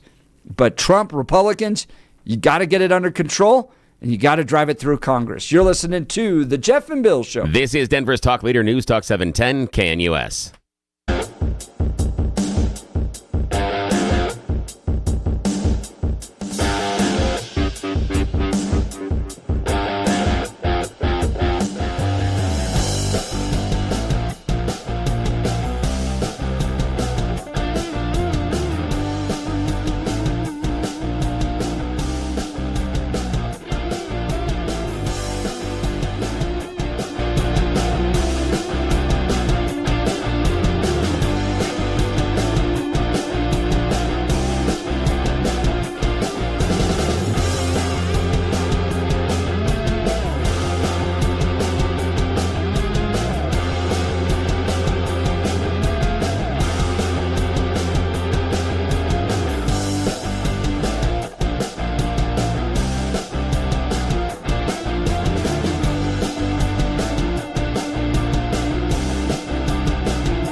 Welcome back to the Jeff and Bill Show. Late Friday afternoon, Moody's downgraded U.S. credit rating as a result of the increase in government debt and the interest associated with it. Now, over the weekend, Treasury Secretary calls Moody's a lagging indicator, going, well, this is because of Biden's debt increase. And he's making the argument that, yeah, well, Trump was trying to respond initially to COVID. What Biden did in his recovery effort was a lot of money that was pumped in that wasn't necessary and added a lot of debt there. And I'm going, okay, all right, look, I have a lot of complaints over COVID. One, we shouldn't have shut down. Maybe those 2 weeks early on, but that thing extended so long. It's killed so much industry and business. Things have not recovered. People going downtown haven't recovered. That thing took way too long. We should have never shut down in the way that we should have, ever. At this point, though, we've got to get very serious about what's actually attributing to our debt. And it's four big major areas of spending. Okay? It's Social Security, Medicare, Medicaid, and military. And I brought up this stat, and this comes from the Heritage Foundation over and over again. We have spent more money on the social services net that we have. TANF, welfare, Medicare, Medicaid, Social Security, all that, than we have on all the wars that this country has fought combined. That's how much money goes into the social services net out there, okay? It's way too big. We are $37 trillion in debt. And if Republicans, who have control of the House and the Senate and the presidency, are too afraid of the consequences electorally of making some of these cuts, you go, well, we can't make Medicaid cuts or we can't make Medicare cuts. Well, you're going to push us towards an economic cliff where everybody's going to face very serious consequences. It's no different than any other family budget. And we're $37 trillion in debt to the point now where our credit ratings are starting to drop. We got to get more serious about the cuts. That's where I stand. And Bill, I've said it from the beginning. The Trump presidency has until June to continue to blame Joe Biden. And I pulled up some of the debt numbers, okay? Who added the biggest debt to the federal debt? Who added the most? And it was Obama was the biggest, over $8 trillion. But Trump wasn't far behind that in his first term. That was Obama over 2 terms. Trump, 1 term, added a lot of debt. You could go, well, COVID was associated with that, but Biden added a lot. But again, if you just blame COVID, you don't get to the root of what's driving a lot of this debt, which are the social services. Let's go to the phone lines. Tony in Littleton. Good morning, Tony. You're on with Jeff and Bill. Good morning. Hey, good morning, guys. So, Jeff, I was listening to your rant about the debt, and I think you're right. This is an issue of confidence. The fact that Moody's downgraded us is a confidence issue, and it's not just one thing. It's a host of things. In their statement, they also talked about the idea that we are in this norm-breaking environment where our democracy is being called into question. I think officially now, if you brought a political scientist on to the show and had a discussion from any of the universities, we would be now called a competitive autocracy, not a democracy. And that term now is spreading far and wide, and Moody's didn't reference the term, but they referenced the condition, and that too is a problem for them. The last 2 downgrades occurred in 11 and 23, and both of those were over a fight when we got in the fight about raising the debt ceiling. And this time it's just about the size of the debt and the idea that they want to add more debt on top of it. So you can say this was all Biden's fault, but then why would you pile on? And Tony, I agree entirely with you on that. Right. And you and I don't agree on a lot of the stuff. But the question is why we continue to pile on.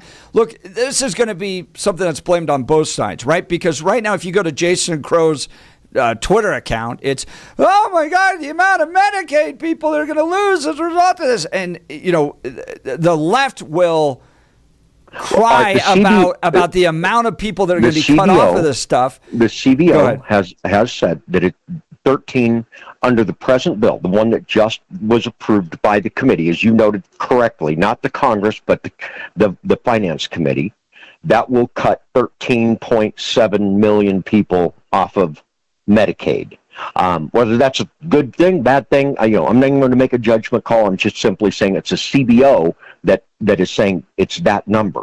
It's the tax cuts that he's trying to drive through on top of our present condition is what's alarmed Moody's. And just a final point, and it's something to watch as you're picking up more and more news about this, and we'll be talking about this for the next 90 days.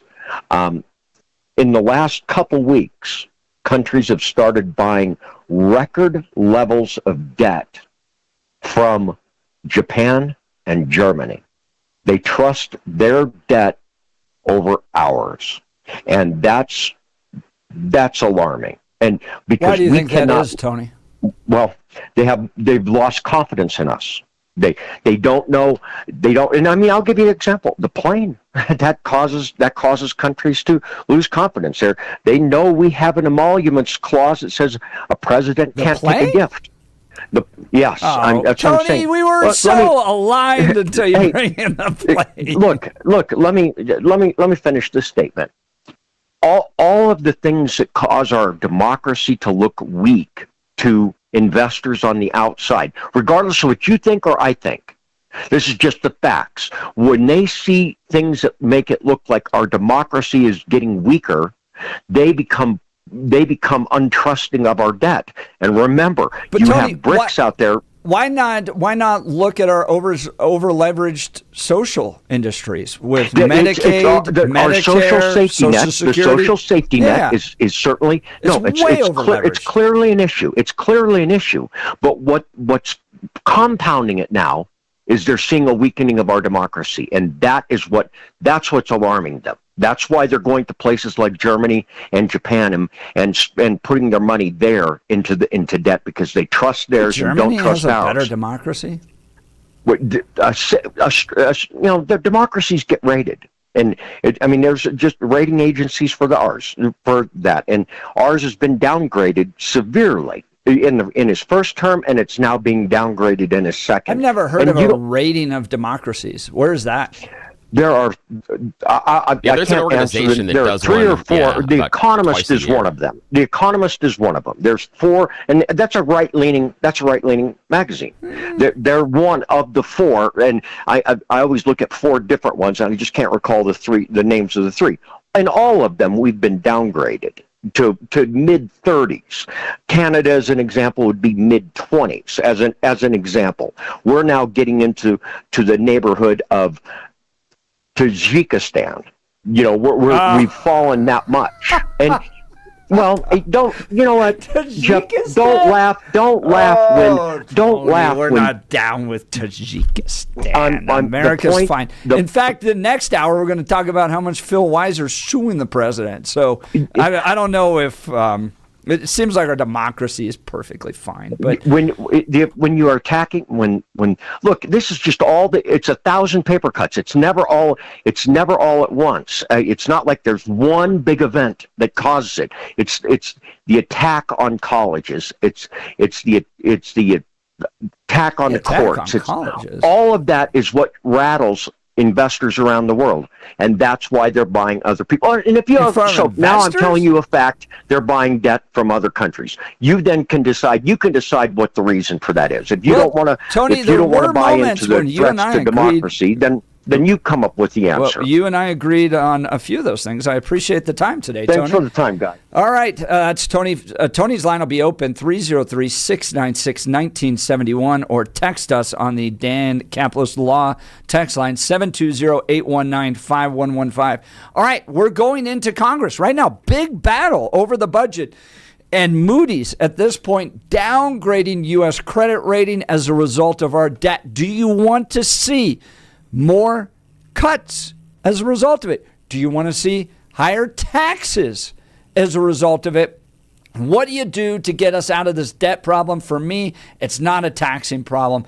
Every dollar is taxed over and over again. It's a spending problem. We spend so much money on the social services safety net that some of it's got to be cut. We got to bring in some work requirements to Medicaid.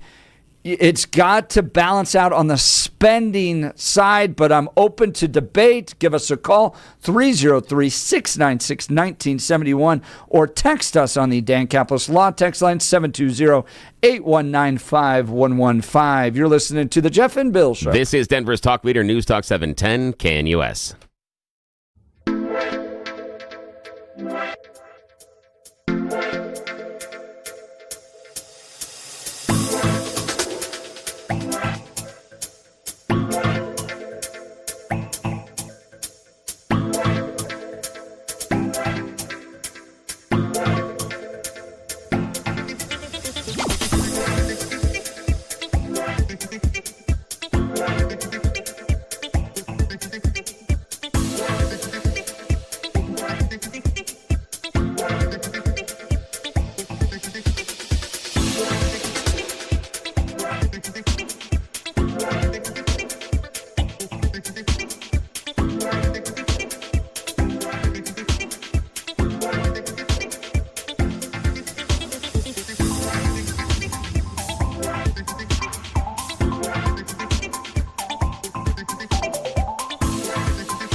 Welcome back to the Jeff and Bill Show. We're discussing Moody downgrading U.S. credit rating on increasing government debt, and then Treasury Secretary Scott Bessent over the weekend saying this is a lagging indicator as a result of the debt that Joe Biden put on. And I'm like, okay, all right, look, Joe Biden added over $5 trillion of debt to the total amount of federal debt that we have, and we're now near $37 trillion.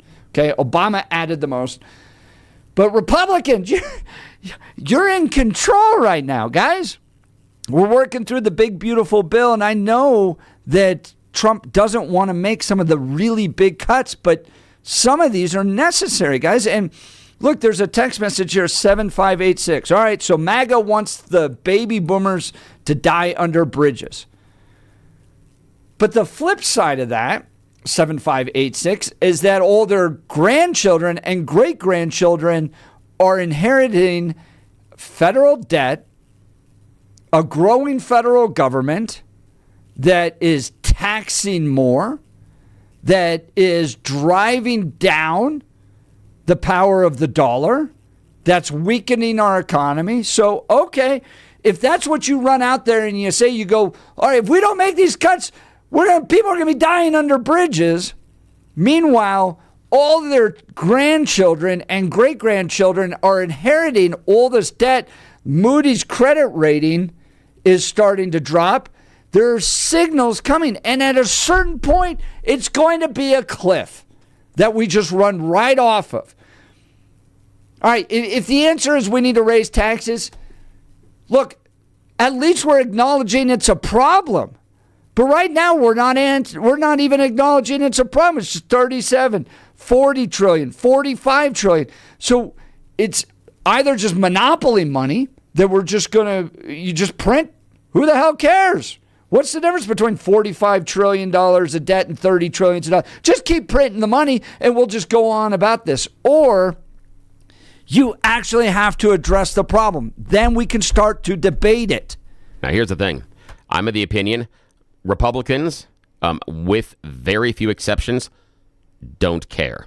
I think in this conversation with Democrats, we already know they don't care. I think that's just, I'm going to assume that based on this Bill, conversation. I think you're exactly right about this. And the vast majority of Republicans also do not care. Both sides, more Republicans than Democrats, but both sides will use it as a campaign issue. Yes. That when they are out of power, the way they try to claw back any power being in the minority is to all of a sudden be concerned about our austerity, to be concerned about whether or not our budget's balanced. But when they're in power, it went away. Outside of Chip Roy and a handful of others like Rand Paul, I don't hear anybody on the GOP screaming about the debt, but that's what I've heard over and over again for the past 3 years with Biden in power. Fiscal hawks. Yeah. Fiscal hawks. All because you just want it to balance out? Yeah, and that's why I looked at Scott Bessent and I'm like, yeah, you are just trying to blow smoke up my rear end over the weekend. When he's like, oh, Moody's is a lagging indicator. Sure. Then how come you're raising the Bill, debt? He's got, to your point, I agree entirely. And he's got about 11 days left to blame Joe Biden. How come are you raising the debt? There are some estimates. Then again, we don't know exactly what's going to be in the bill, but there is one estimate I saw coming out of the CBO that Trump's big, beautiful bill could add $20 trillion to the debt in the next 10 years. Now, that for me, when I was reading it, seems to be an extreme example, meaning that he doesn't get a lot of the cuts he wants and he gets all the spending. But those cuts are what's going to be very, very difficult because there are Republicans in vulnerable districts in the House that are going to have to defend these cuts. And the issue is, do you want to have the majority outside of, I understand Marjorie Taylor Greene got super big mad over the weekend at people not supporting the big, beautiful bill, not understanding she's not in power if you don't get some of these Republicans in these swing districts. There's a Republican in a dark Democrat district, and he will lose if he has to support this. You are giving up your control of Congress, and that's the issue. The only reason that you have the ability right now, if you're a GOP member, to create the big, beautiful bill is because you have control of the House and the Senate. It's the only reason. And sacrificing your membership in order to get this across the line means you don't have the power in 2 years, which means, and here's the other part, look at the arc of the spending and the cuts. The cuts come after year 5. The spending peaks in the first 2 years. and we know what can happen in the midterms in 2 years. So this isn't about debt at the core. The GOP isn't concerned about cutting the debt. Well, and at the end of the day, the only way you get these lawmakers, Republicans and Democrats, to have to abide by these debt issues is some type of debt requirement, like a balanced budget requirement. All right, you're listening to The Jeff and Bill Show. 710 KNUS.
and heavily caffeinated. All right, let's do this then. This is the Jeff and Bill Show. I don't agree with that. They don't always agree, but hey, at least they have coffee. Coffee. And each other. I love you, man. God help us. I want to bless him. We need all the help we can get. Now here's Jeff Hunt and Bill Thorpe. The Jeff and Bill Show on News Talk 710 KNUS.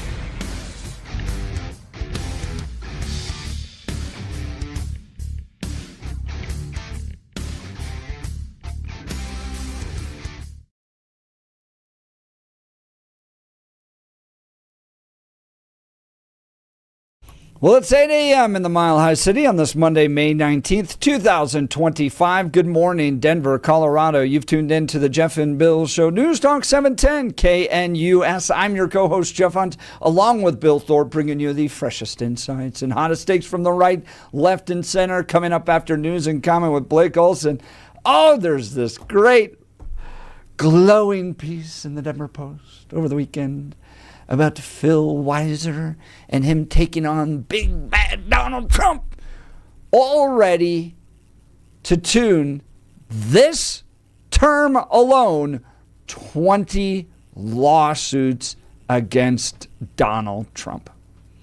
That, my friend, is what the Attorney General's office is doing with your taxpayer dollars, suing the president. Now, in their mind, defending against the tyrannical Donald Trump and all of his executive orders.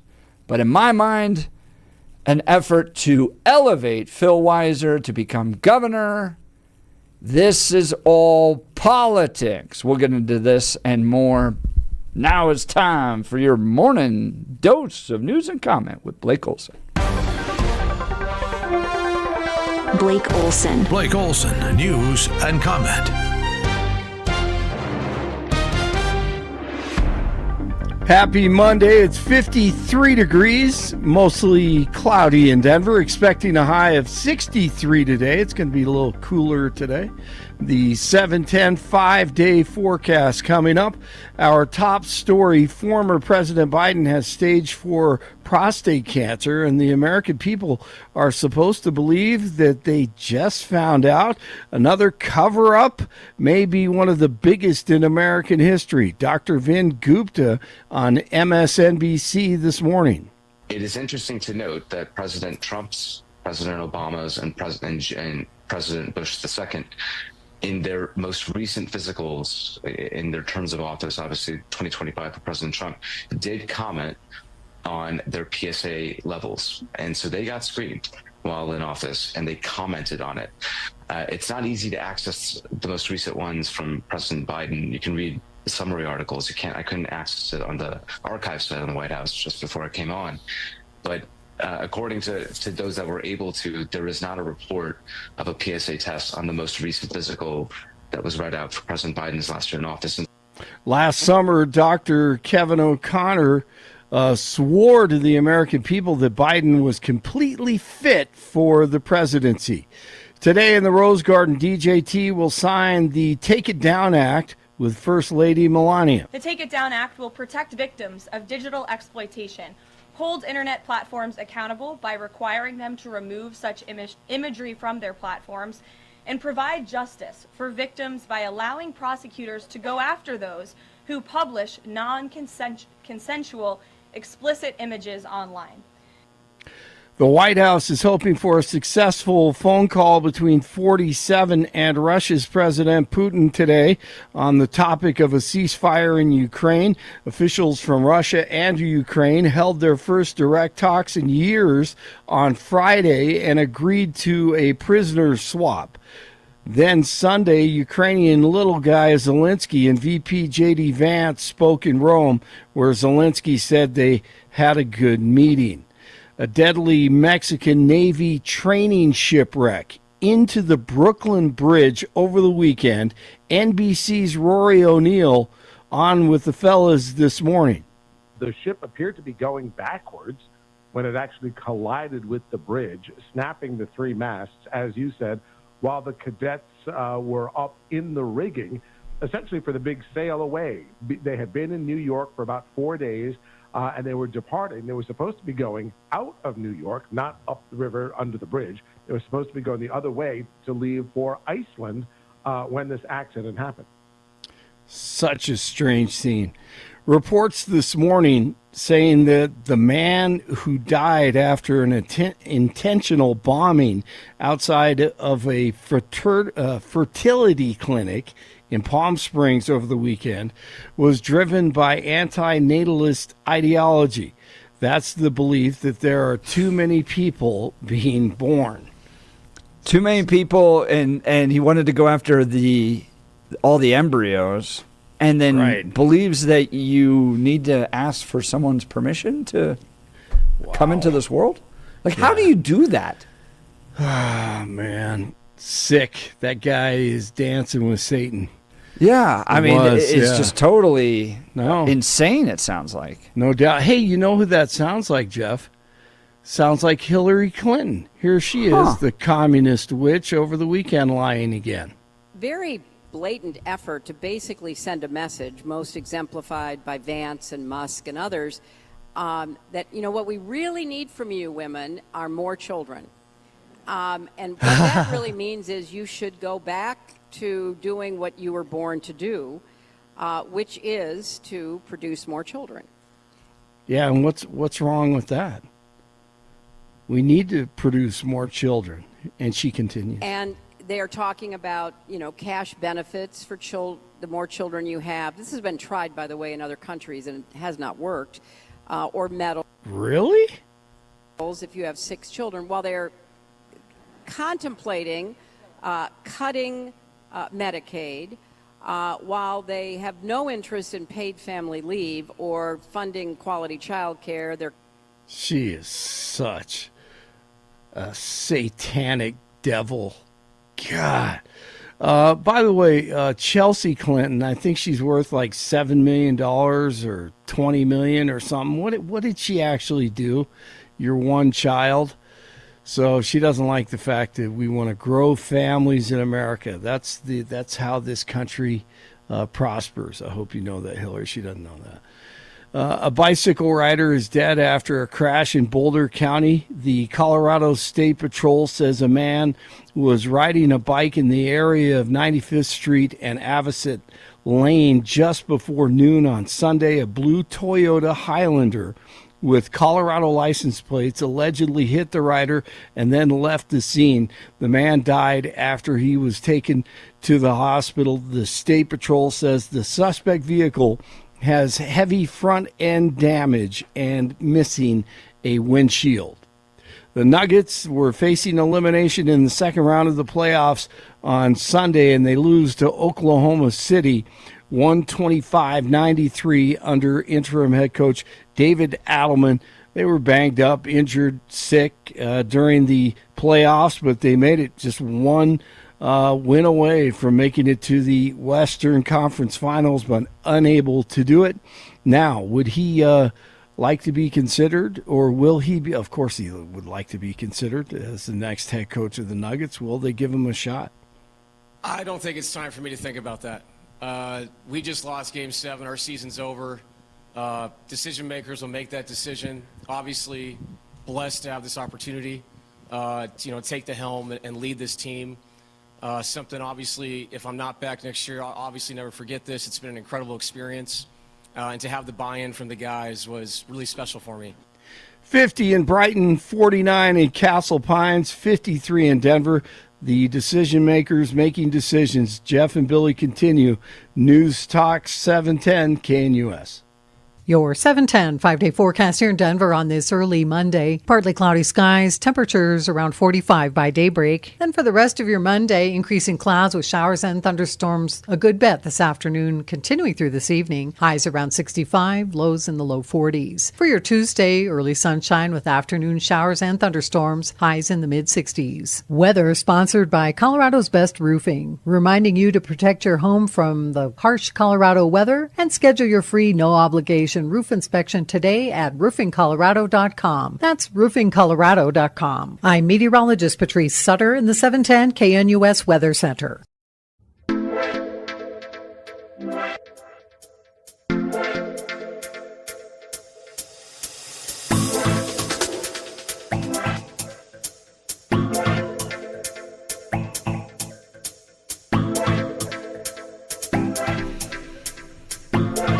Welcome back to the Jeff and Bill Show. Phil Weiser, Attorney General, bringing the heat against Donald Trump.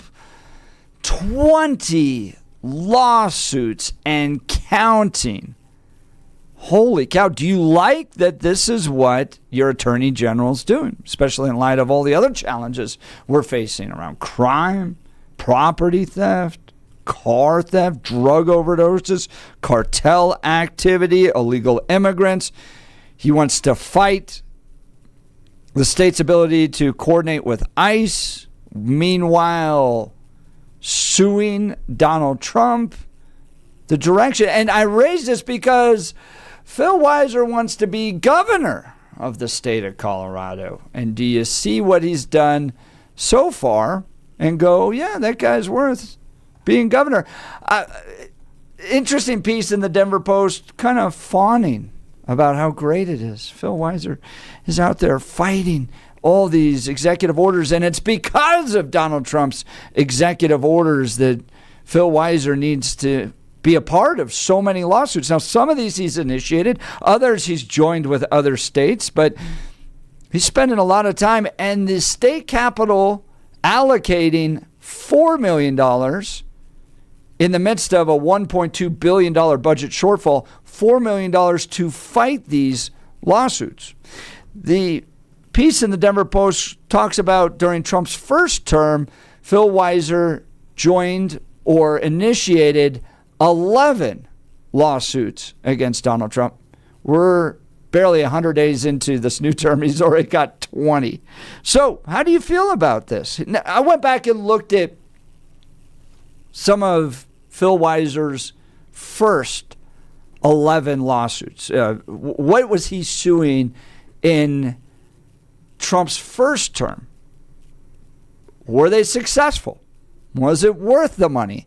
Did it impact our country positively? Even if the lawsuit may have come out in Phil Weiser's favor, was it worth the money because it benefited our country? Bill, are you ready for the top 11 lawsuits that Phil Weiser joined in Trump's first term to make the determination as to whether or not these were worth it? And I bet these will be exciting as Ken Paxton's in Texas. So, okay, go ahead. I'm curious to see what he liked. Yeah. Well, and that's an interesting point because Greg Abbott was the attorney general at one point in Texas. The article making the argument that Abbott essentially used the notoriety and the press that comes with these lawsuits to launch him into the governor's office. Ergo, that's what Phil Weiser's doing. Yes, there's a good point there. Yes, that could be the strategy. Yeah, so what do you do? Number one, Affordable Care Act defense, Texas versus the United States. Weiser joined a multi-state coalition to defend the Affordable Care Act against a lawsuit led by Republican attorneys general seeking to declare it unconstitutional. The case challenged the ACA's individual mandate and broader provisions. Supreme Court in 2020, California v. Texas, dismissed the challenge, preserving Obamacare. So Phil Weiser fighting to preserve Obamacare. Yeah, Number one. Which is weird because if the Republicans have done their book report last time around during the Trump administration, if you had any sort of alternative for ACA rather than just get rid of it, you might have gotten it through. You might have not had your John McCain moment, but you showed up without the assignment being completed. You complained all the time about this being a crappy system. Then when you had the chance to change the system, you went, hang on. That's a problem. Yeah. Number two, Oregon v. Azar. Remember, these are all from Trump's first term. These are the 11 that Phil Weiser joined. The Azar? Is it the strong arm? I don't think so. No, I'm teasing. It's not. It is not. It's not. I'm teasing. Dude, I look at those guys and I'm just like, I look at Dan Caplis too and I'm like, maybe I should have gone into injury law. Just lawyer. The amount of money. This was interesting. Okay, total That's tangent here. That's why John Kellner's going into it. Oh yeah, total tangent here just for a second. It was an interesting bromide, an interesting peel back of the onion between the medical care and the legal profession. It was a conversation with a doctor that does some YouTube stuff, and the woman whose name I forget that used to be on Shark Tank. Okay, now, she's got some law stuff in her background, and they're talking about some things, and he's talking about the difficulty in medical care that if the insurance company refuses a treatment that he's prescribed, he or someone from his office has to get on the phone. And he said that's a 45 to 90 minute discussion.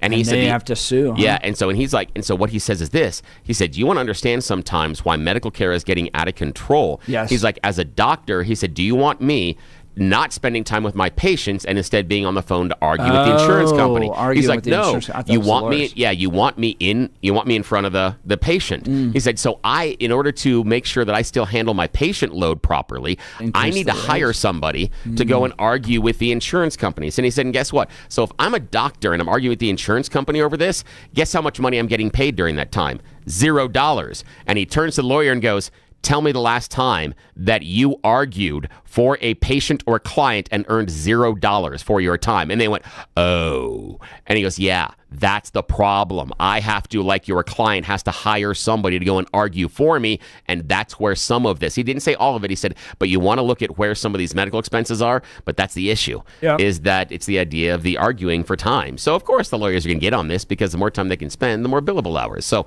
yeah, what else did Phil join in on? Oregon v. Azar. Weiser signed a multi-state lawsuit challenging the Trump administration's rules restricting healthcare providers' under the Title X program from discussing abortion with patients, limiting reproductive health care access. Courts issued injunctions blocking the rule in several states, suggesting partial success. Those specific Colorado outcomes are not detailed. So we don't know. We don't know about this one. All right, number 3, DACA protections. Donald Trump versus New York. This was Phil Weiser standing on behalf of all of those kids that came here illegally, the DACA kids. Yeah, so Dreamers, so they were brought here by their parents. Right. It wasn't like the kids said, I want to go to Disneyland. Right. No, and they were brought here. But your parents can still act a fool. Yeah, your parents can bring you here, and then you're Phil here. Weiser will defend you. Yeah. Weiser joined a lawsuit to prevent the Trump administration from terminating the DACA program, which protected young immigrants from deportations. Courts, including the Supreme Court in 2020, blocked the termination, preserving DACA temporarily. So Phil Weiser may have had a win there, but was it what you wanted your Attorney General of Colorado doing? Maybe you do.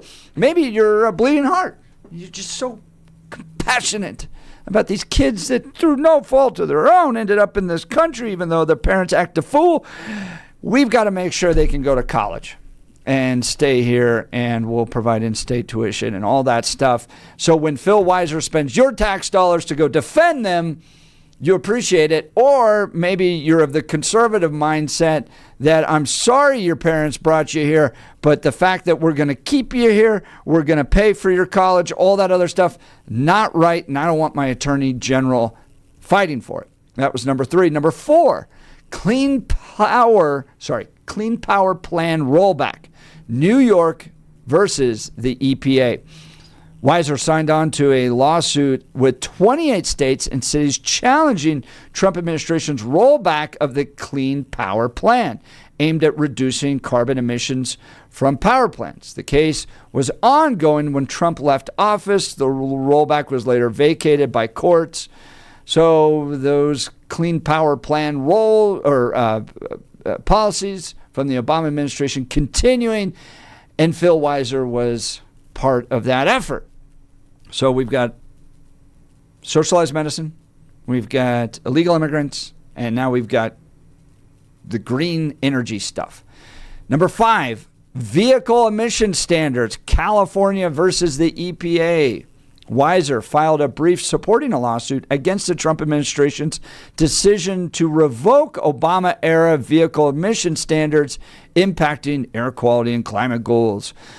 Courts partially blocked the rollback, but the Biden administration later restored stricter standards, suggesting Weiser's position prevailed. So those were those crazy vehicle emission standards that if you just put them into one state, now you get them forced upon everybody else. And in this case, Weiser wants those stronger emission standards, is willing to fight the Trump administration on it. Number 6, census citizenship question, U.S. Department of Commerce versus New York. Weiser joined a lawsuit opposing the Trump administration's plan to add a citizenship question to the 2020 census, arguing it would discourage participation and skew representation. Yeah, it's already skewed. This one drives me crazy because this one actually affects elections with reapportionment. So when you count illegal immigrants in your community and then add members of Congress or subtract members of Congress based upon those numbers, you're actually affecting our country. This isn't illegals voting or anything like that, but you're reapportioning and putting new members of Congress or subtracting them based upon these folks. And Trump wanted to measure them and allow a citizenship question on the 2020 census. Phil Weiser jumping in to sue the Supreme Court in 2019, blocked the question. Thank you, Phil Weiser. Yeah. See, for me, it's more and again, I understand the idea of the citizenship and the apportionment. For me, it's more the idea of funding.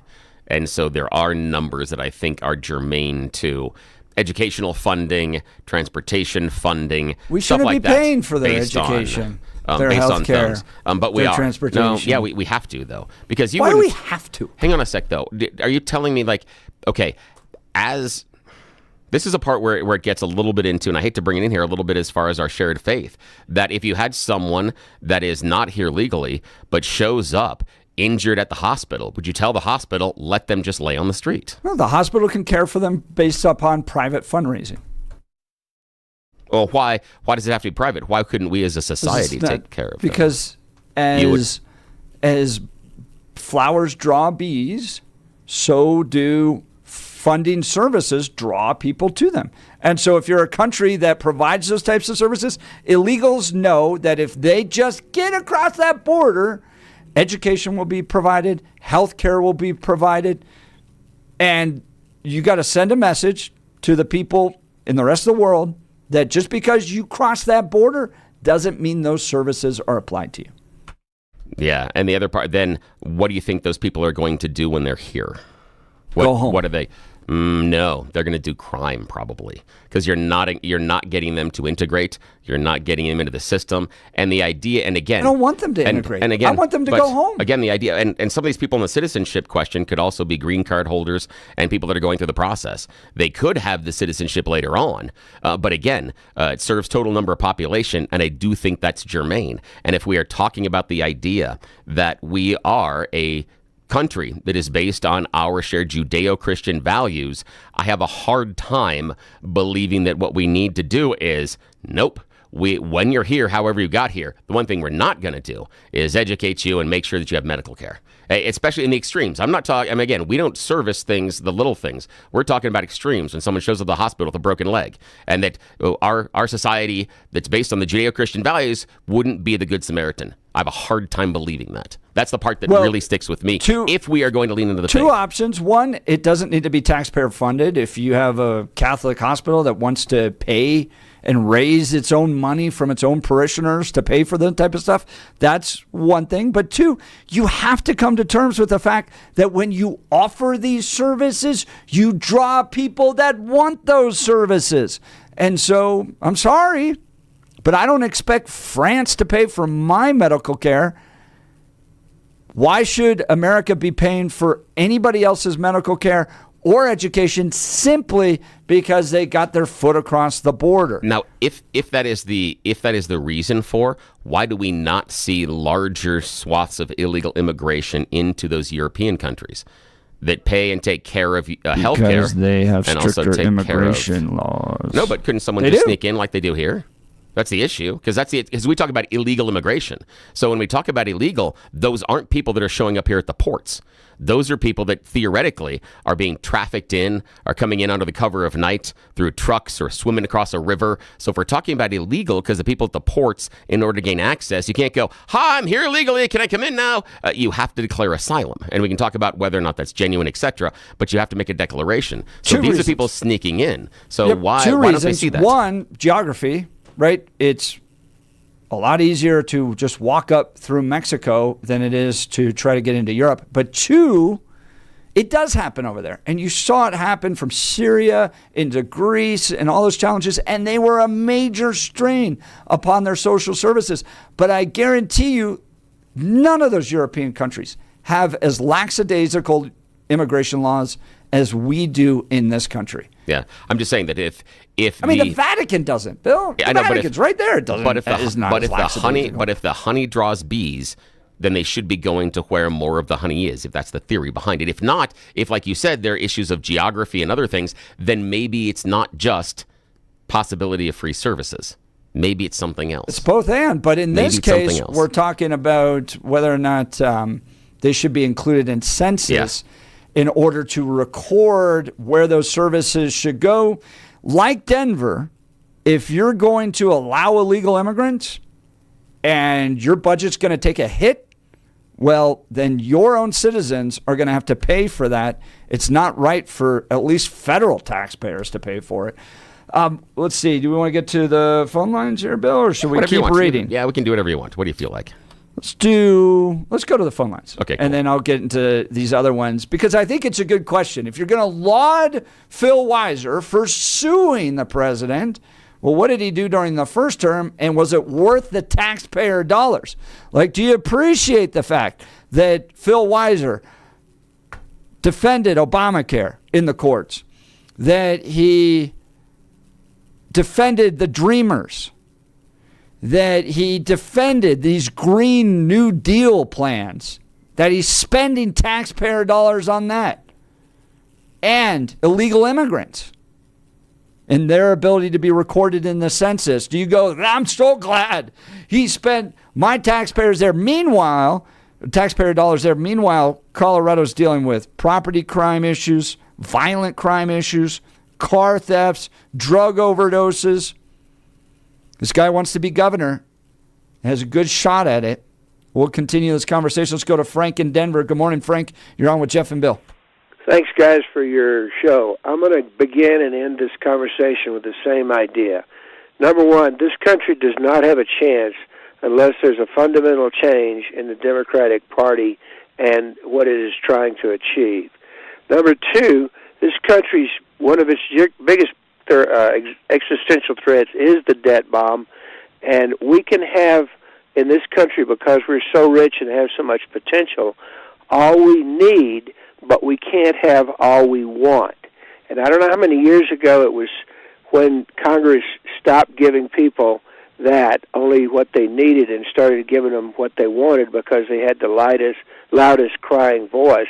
But that's part of the problem. Obviously, we have to have some large expenditures, unfortunately, on our military because of what we have to defend ourselves, and we have to try to help the world as best we can. So we're in a pickle. Dave Ramsey should be called into the White House to try to put some of his ideas of the four walls, into existence and what we really need: housing, food, services, electric and water, and transportation for everybody that's able to work and contribute and produce. And so the same statement again that I started with, this country cannot survive unless the Democratic Party changes its way of doing business and what it is trying to do to this country. Now, what do you mean by the Democrat Party changing its way of doing business? What do you think they're trying to do to this country? I'm afraid they're incorporating policies, Billy, that would embody some of the ideology of the commie idea, and they want to criticize and bring down. Just look at what you just recounted on Phil Weiser of all this stuff. He's not producing anything as an attorney general, and you have to question whether that would be a productive governor if all he does is what he's got a JD by his name, suing everybody to try to counter what should be done for the productivity of this state. Could we make the same argument when Joe Biden is in power and we go to blue state attorney generals, red state attorney generals at that time, when Joe Biden's in power, because we had a list of red state attorney generals that were suing Biden for a number of things. Would you make the same criticism of them? Unfortunately, the political system, as you know, is corrupt. It's been corrupted a long time ago, and because of the sweep system in Congress and in Washington that they set up for the politicians, they all choose to do their political thing to stay there and keep being on the gravy train themselves, but they're indebting our country with not thinking through and using the tax money wisely for what it needs to be done. They need Frank, to be working together. You're right, because we just talked last week about people in Congress falling asleep during committee meetings, that if you, I, or Jeff fell asleep in any one of the meetings at our job, we'd get fired. But falling asleep during Congress, that's job security. And again, you're right. They need to be working together, but they see their thing as their survival, as doing their political thing, which is a detriment to this country. This country has big problems, and we need to be working together. And that's why I'm saying that unless the Democratic Party changes, this country doesn't have a chance. I don't know that the Democratic Party has a chance if people are commonsensical thinking and looking at what they're doing. I mean, the Republicans are trying, but the Republicans can't come up with all the answers. There need to be answers on both sides to work together. Now, here's something that, I like to twist these things and make the conversation a little more difficult, Frank. You know how I roll. That's a debate monster. Yeah, it is. Oh, it totally is. And one of the things that popped up is when you were talking about the idea of needs versus wants. Could I take your basic premise, which is really, well done, and you did a good job outlining it, could I turn that almost 180 degrees and talk needs versus wants based on the super rich? And what I mean by that is, does Jeff Bezos need to make $150 billion plus a year, of or does course he not. want does to? Does he have a right to make that? Yes, that's the capitalistic system. So once you start going down that, and that's a decision made by Congress in the taxing policy, that the rich are already paying like 90% of the taxes. Yeah, and then but don't the rich also have most of the money? Well, they do, but that's always going to be a separating point because of brain power and aggressiveness. Not necessarily. I would disagree. And the only reason I would say that is let's take a look at Paris Hilton. I'm not certain that you would argue she has all of her hundreds of millions of dollars because of her brain power and acumen. Inherited money. No, so that's different. It's not necessarily. So the idea of our wealth isn't necessarily a process of our work product or our ability. The beauty of our country and why everybody wants to come here is because even though those things are true, our country is still so inherently rich through the system that we've had for years that we're able to pay for a lot of these things. But that people want, but they do need to be looked at, scrutinized, tighten up a little bit. But people need to quit having all these expectations and go back to basic stuff. That we're going to face that down the road if we don't face it now. And so it's a matter of degree of pain. But I think we can have all we need and not necessarily all we want. It's your own individual budget that Dave Ramsey talks about. If you live within your means and then you try to invest some of the rest of it, you can have those four walls: the food, housing, utilities, and transportation to get to your job. And I'd love to see you sit down. I appreciate the phone call, Frank. Sit down with Mark Zuckerberg and explain to him that he didn't have to take 2 luxury yachts to an island recently so that he could take a helicopter tour. Maybe you didn't have to take 2 luxury yachts. Just saying once. I get it, but I mean, the answer then, the policy solution to those people is to hand it to a wildly inefficient government and expect them to do better with it. And we got to get to a break. We'll continue the question, the debate. Frank's line's open. Feel free to give us a call, 303-696-1971, or text us on the Dan Caplis Law text line, 720-819-5115. You're listening to The Jeff and Bill Show. This is Denver's Talk Leader, News Talk 710, KNUS.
Welcome back to the Jeff and Bill Show. Denver Post. A glowing article.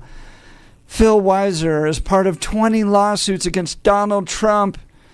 What's behind the strategy, they ask. Phil Weiser wants to be governor. That's behind the strategy. And he knows about all the media he'll get when he sues. Heck, it's not his money. No, in fact, the legislature set aside $4 million for him. Yeah. So, yeah. And they put up a GoFundMe so you can donate even more. I think they should have just done the GoFundMe, honestly, on this one. Yeah. Just based on the budgetary just constraints let the ACLU pay for it. Well, that's the thing is, I think that at that point, you and I disagreed on some of the GoFundMe on medical expenses earlier. For me, the idea is if we were going to take Colorado taxpayer money, I would funnel it more towards paying medical expenses to individuals here in the state than suing Donald Trump. Those would be, if I had to rank my priorities. They argue that they're going to get more money in return with these lawsuits, especially if Trump's cutting off some of the funding. More money for their lawyer friends. So, yeah. Lots of bill So the question came to mind. I'm reading this article. All right, in 100 days, Phil Weiser has sued Donald Trump 20 times and counting. Yeah. Okay, and it's not just all led by Phil Weiser. He's joined with some other states. But he was also Attorney General during Trump's first term. And in that case, Phil Weiser sued Donald Trump 11 times. What did he sue over? And we're going through the list here. So it's Obamacare. It's DACA. So the Dreamers. It's the kids here. It's EPA requirements. It's the effort to remove the citizenship question from the 2020 census. Number 7, birth control exemptions. Phil Weiser planned to sue the Trump administration over rules expanding religious and moral exemptions for employers to exclude birth control coverage from health insurance plans, limiting women's health care access. Now, this one, a lot of those are ridiculous. This one, he sued the Trump administration because the Trump administration wanted to provide moral exemptions for employers on abortifacients. So this isn't just random birth control pills. This is Plan B or abortion pills that religious exemptions like Hobby Lobby or religious organization companies like Hobby Lobby wanted to provide exemptions for. Okay?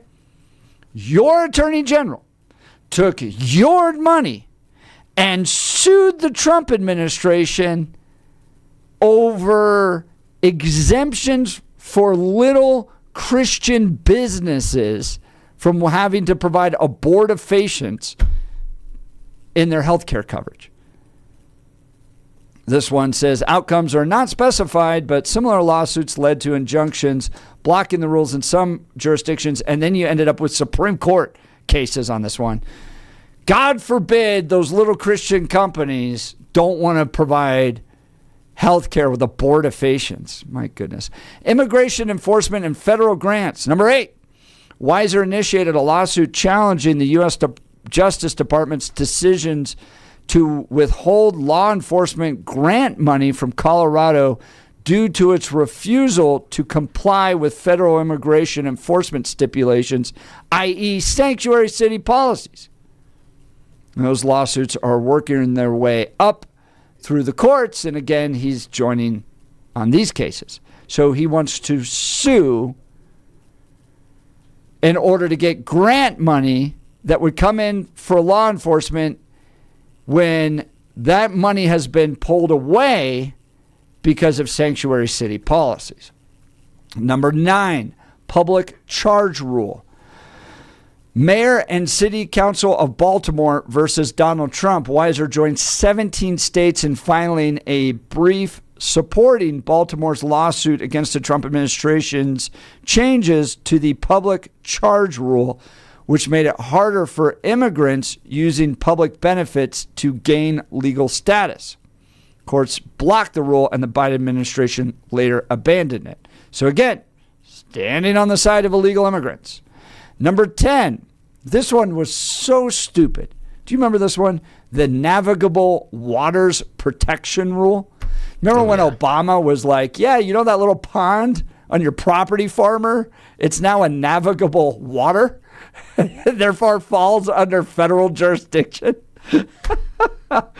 Weiser filed a lawsuit against the EPA challenging the Trump administration's rule that narrowly defined the waters of the United States under the Clean Water Act, removing federal protections from certain Colorado streams and wetlands.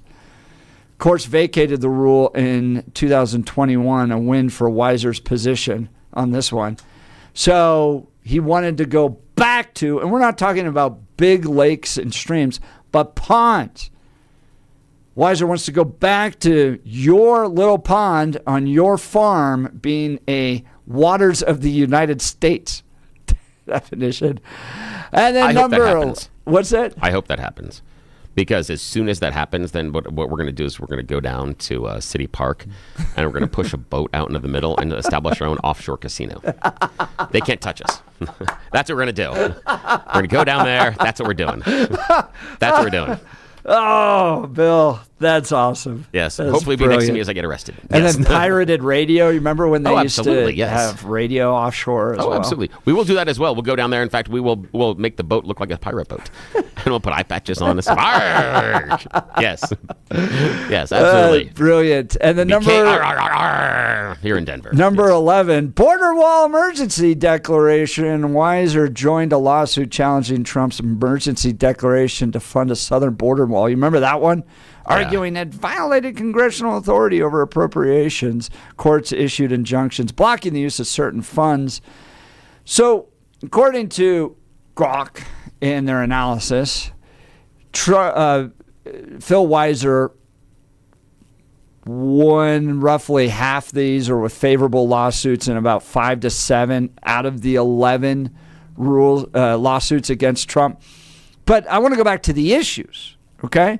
The issues themselves. Phil Weiser defending Obamacare, defending illegal immigrants, defending green policies and EPA mandates, defending the effort to stop Donald Trump from strengthening the border, and then going after little Christian companies that wanted to have birth control exemptions. This is what Phil Weiser spent his money on in the first term. He has now joined 20 lawsuits in the second term.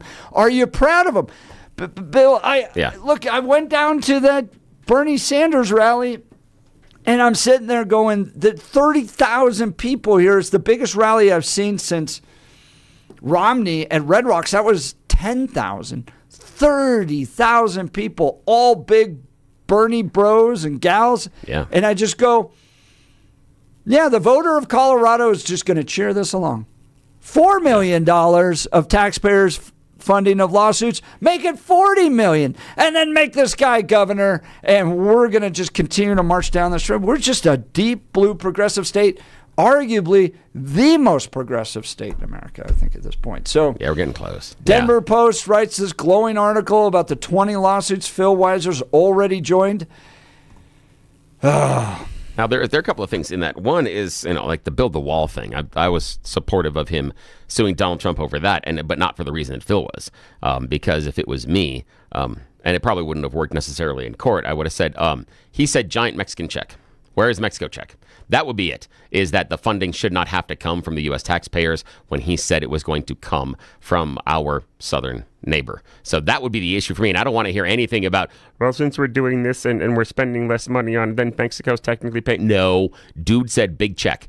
Dude said they would write a check. That's where I would have gone. I probably would not have won in court, but that's where I would have supported Phil Weiser. On the number of lawsuits, the other part of this is the number of executive orders issued by Trump has to be balanced on this as well. And Trump, based on current count, 152 in the first 100 days plus, which is way more than anybody else. And he's on track to do more since probably Nixon, based on it. Now, again, it doesn't make him the most. FDR, of course, is the most. He's got over 1,000. But Donald Trump had somewhere around 220-ish in the first administration, and Biden's got 162. Going back, Obama over 2 years, or 2 terms, is 476 is where we are. George W's at 291. Jefferson, Clinton, 364. So there are numbers there. But again, JW and Clinton get 2 terms to hit those numbers, where Trump's at 152 in the first 100 plus. And so the number of them, and when we talk about how come there are so many national injunctions from courts on Donald Trump's executive orders, because of the volume. Now, again, I think it's a fair critique about the lawsuits are that Phil Weiser has chosen to join, but the numbers are somewhat predicated based on the flurry of executive orders coming out of the White House. But so that has to be part of the equation. Do you see that, though, as a fair way to stop the president? Yes, because that's another question. Yeah, here you have the executive, the chief executive of the United States of America, duly elected by the people, and Colorado's attorney general can stop him? Yes. With a lawsuit? Yes. And a district judge? Yes. Yes, absolutely. 110%. That makes sense in your constitutional understanding? Yep, 110%. You know why? Because we elect a president, not a king. That's why. There are constraints. But Kansas didn't elect Phil Weiser. There are constraints on executive power. And those constraints, I believe, in some of these executive orders. But who's acting like a king in this area? Donald Phil Trump. Weiser. No, Donald Trump. No, Phil Weiser. No, Phil Weiser. People of Kansas didn't elect Phil Weiser. And Phil Weiser, along with Judge Charlotte Sweeney, could do a nationwide injunction that affects them. Yeah, so what? That again, I'm not. You just said we don't elect a king. But the issue is this: he's not acting like king, and neither is the judge. The nationwide injunction. I understand why now it's a pain point for Trump supporters. However, they were perfectly fine with a whole series of nationwide injunctions under the Obama and the Biden administration. They were perfectly fine with them. So that, to me, is not a decent point. I believe that it is just conditional on who you have in power, that you don't necessarily believe that. It's just a talking point now. That's what I hear from a lot of Republicans, because they weren't squawking at all when judges were shutting down Biden's. And was it the same amount? But debt relief, again, Biden issued fewer executive orders. So by numbers, that's the issue, is that when Donald Trump issues more executive orders, there are more opportunity for lawsuits. Or are Democrats abusing a system worse than Republicans did? No. Want to hear from you? Join the conversation, 303-696-1971, or text us on the Dan Caplis Law text line.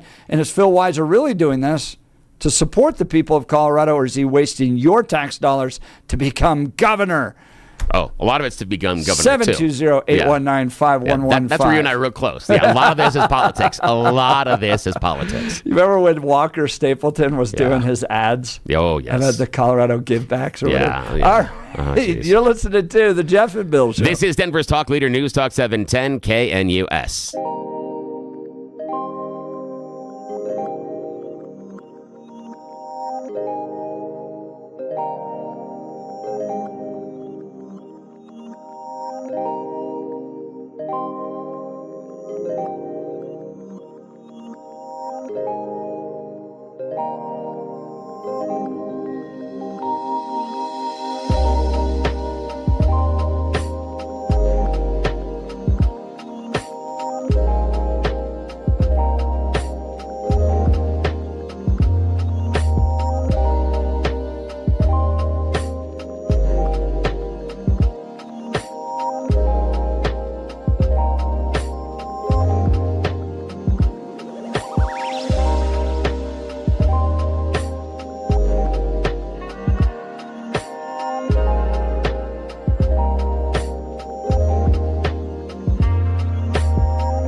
All right, it's going to be only a high of 63 today. Afternoon rain. It's going to warm up later in the week. We're in that part of Colorado's weather where it bounces all over the place. You need to call my friends at L&L Heating and Air Conditioning if you have any problems with your heating or air conditioning, or even if you want a tune-up. They came to our house, installed a brand new air conditioner and heater. I think it was original builder model, and it just wasn't working anymore. AC totally crashed on us, and so we went out there and did our research, guys. Looked at a lot of different companies. We chose L&L Heating and Air Conditioning. Listen to some of these deals they've got going on. A free programmable thermostat or carbon monoxide detector with a new furnace or air conditioner installation. No emergency charges. No emergency charges. A $0 trip fee.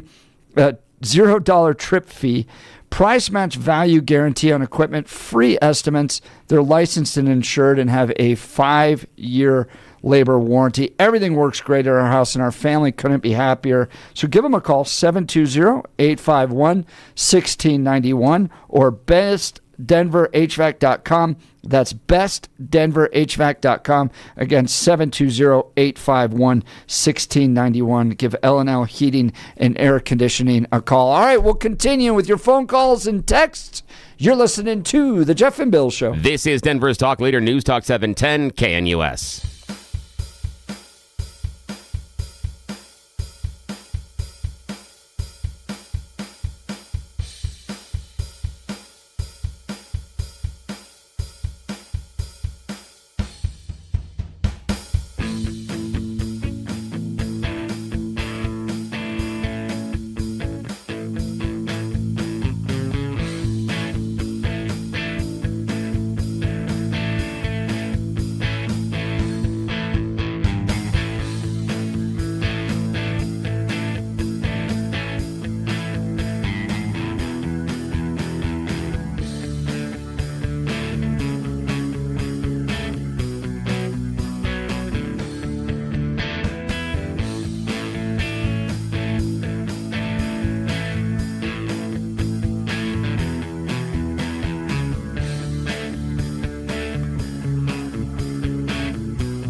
Well, it's 9 a.m. in the Mile High City on this Monday, May 19th, 2025. Good morning, Denver, Colorado. You've tuned into the Jeff and Bill Show. News Talk 710 KNUS. I'm your co-host, Jeff Hunt, along with Bill Thorpe, bringing you the freshest insights and hottest takes from the right, left, and center. This big headline coming from Fox: Biden battling the most aggressive type of prostate cancer with bone metastasis, medical experts say. I want to talk about this hour. When did they know? Why did they hide it from the American people? Was this all an effort to continue to stop Donald Trump? And those leading our country were in on it under the Biden administration. We'll get to this and more. Phone lines are open, 303-696-1971, or text us on the Dan Caplis Law text line. You know, speaking of Dan, Bill. Yes. I've known Dan for well over a decade. Pro-life, pro-family, pro-faith, pro-America. This guy is the real deal. Yeah, he is. I mean, 40 years of getting justice for Coloradans hurt in vehicle crashes. If you are hurt, you got to call Dan Caplis. Listen to these stats in the courtroom. Dan is believed to be the only lawyer in Colorado history to win 5 straight multi-million-dollar verdicts in Colorado crash cases. Dan is also believed to have won the largest truck crash verdict in Colorado state history. In fact, Dan Caplis is so trusted, he's the official law firm partner of the Denver Nuggets and the Colorado Avalanche. Dan Caplis is a serious attorney. His firm, a serious firm for serious cases. Dan accepts righteous injury cases on a percentage fee basis so that he can represent good people from all walks of life without regard to ability to pay. So if you need Dan's help, give him a call, 303-770-5551. That's 303-770-5551. Put it in your phone now so you're not having to look for it when you get injured. 303-770-5551, or hit dancaplisLaw.com. That's Dan, C-A-P-L-I-S Law.com. Now is time for your 9 a.m. dose of news and comment with Blake Olson. Blake Olson. Blake Olson, news and comment.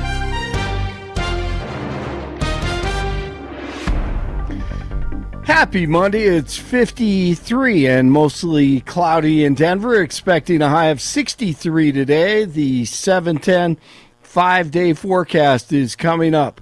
Our top story.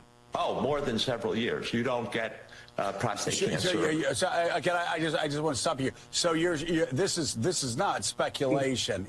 No way. Were the lefties lying to us and covering up former President Biden's actual health situation? They say that he just found out he has stage 4 prostate cancer.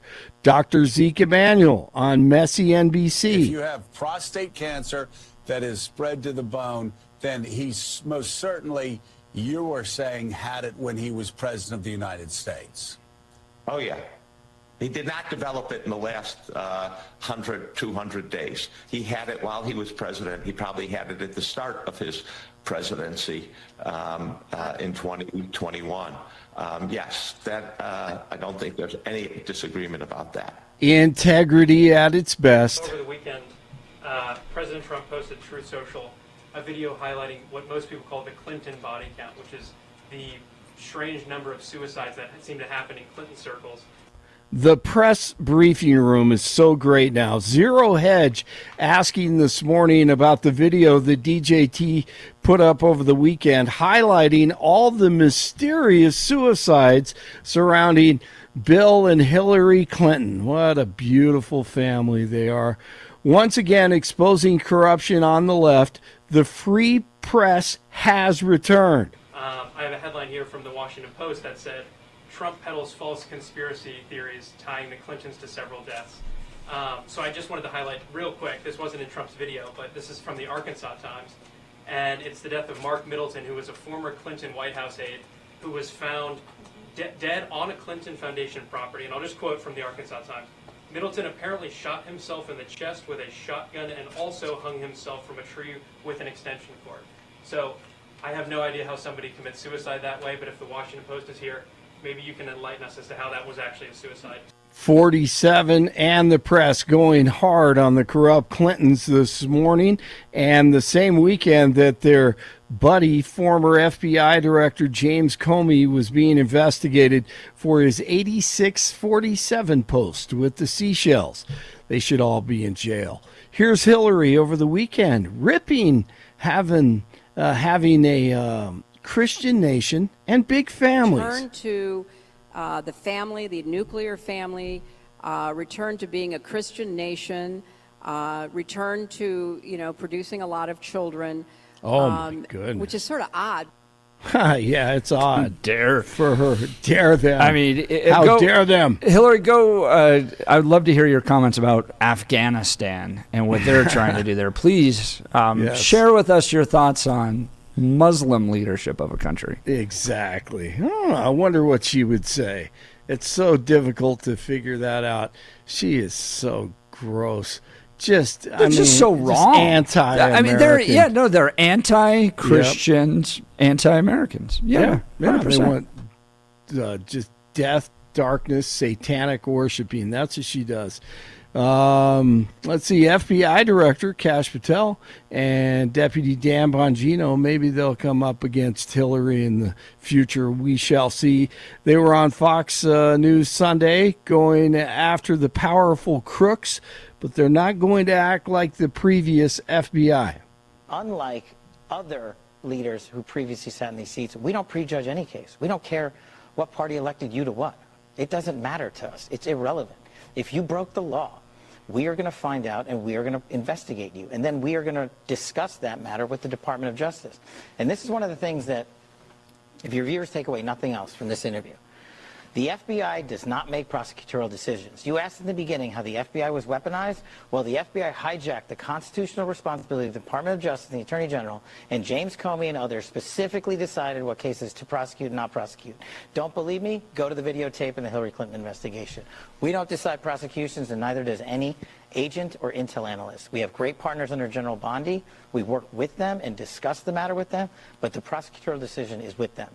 And today in the Rose Garden, DJT will sign the Take It Down Act with First Lady Melania. The Take It Down Act will protect victims of digital exploitation, hold internet platforms accountable by requiring them to remove such imagery from their platforms, and provide justice for victims by allowing prosecutors to go after those who publish non-consensual explicit images online. That's Caroline Leavitt. 47 will be on the horn again today, also talking to Russian President Putin as he tries to end the war in Ukraine. Nuggets, their season ended yesterday in Oklahoma City, 125-93, the final under interim head coach David Adelman. Will they give him a shot as head coach next season? I don't think it's time for me to think about that. We just lost Game 7. Our season's over. Decision makers will make that decision. Obviously, blessed to have this opportunity, take the helm and lead this team. Something, obviously, if I'm not back next year, I'll obviously never forget this. It's been an incredible experience. And to have the buy-in from the guys was really special for me. 50 in Brighton, 49 in Castle Pines, 53 in Denver. Jeff and Billy continue on Monday. Blake Olson, News Talk 710 KNUS. Your 710 5-day forecast here in Denver on this early Monday. Partly cloudy skies, temperatures around 45 by daybreak. And for the rest of your Monday, increasing clouds with showers and thunderstorms a good bit this afternoon, continuing through this evening. Highs around 65, lows in the low 40s. For your Tuesday, early sunshine with afternoon showers and thunderstorms, highs in the mid-60s. Weather sponsored by Colorado's Best Roofing, reminding you to protect your home from the harsh Colorado weather and schedule your free no-obligation roof inspection today at roofingcolorado.com. That's roofingcolorado.com. I'm meteorologist Patrice Sutter in the 710 KNUS Weather Center.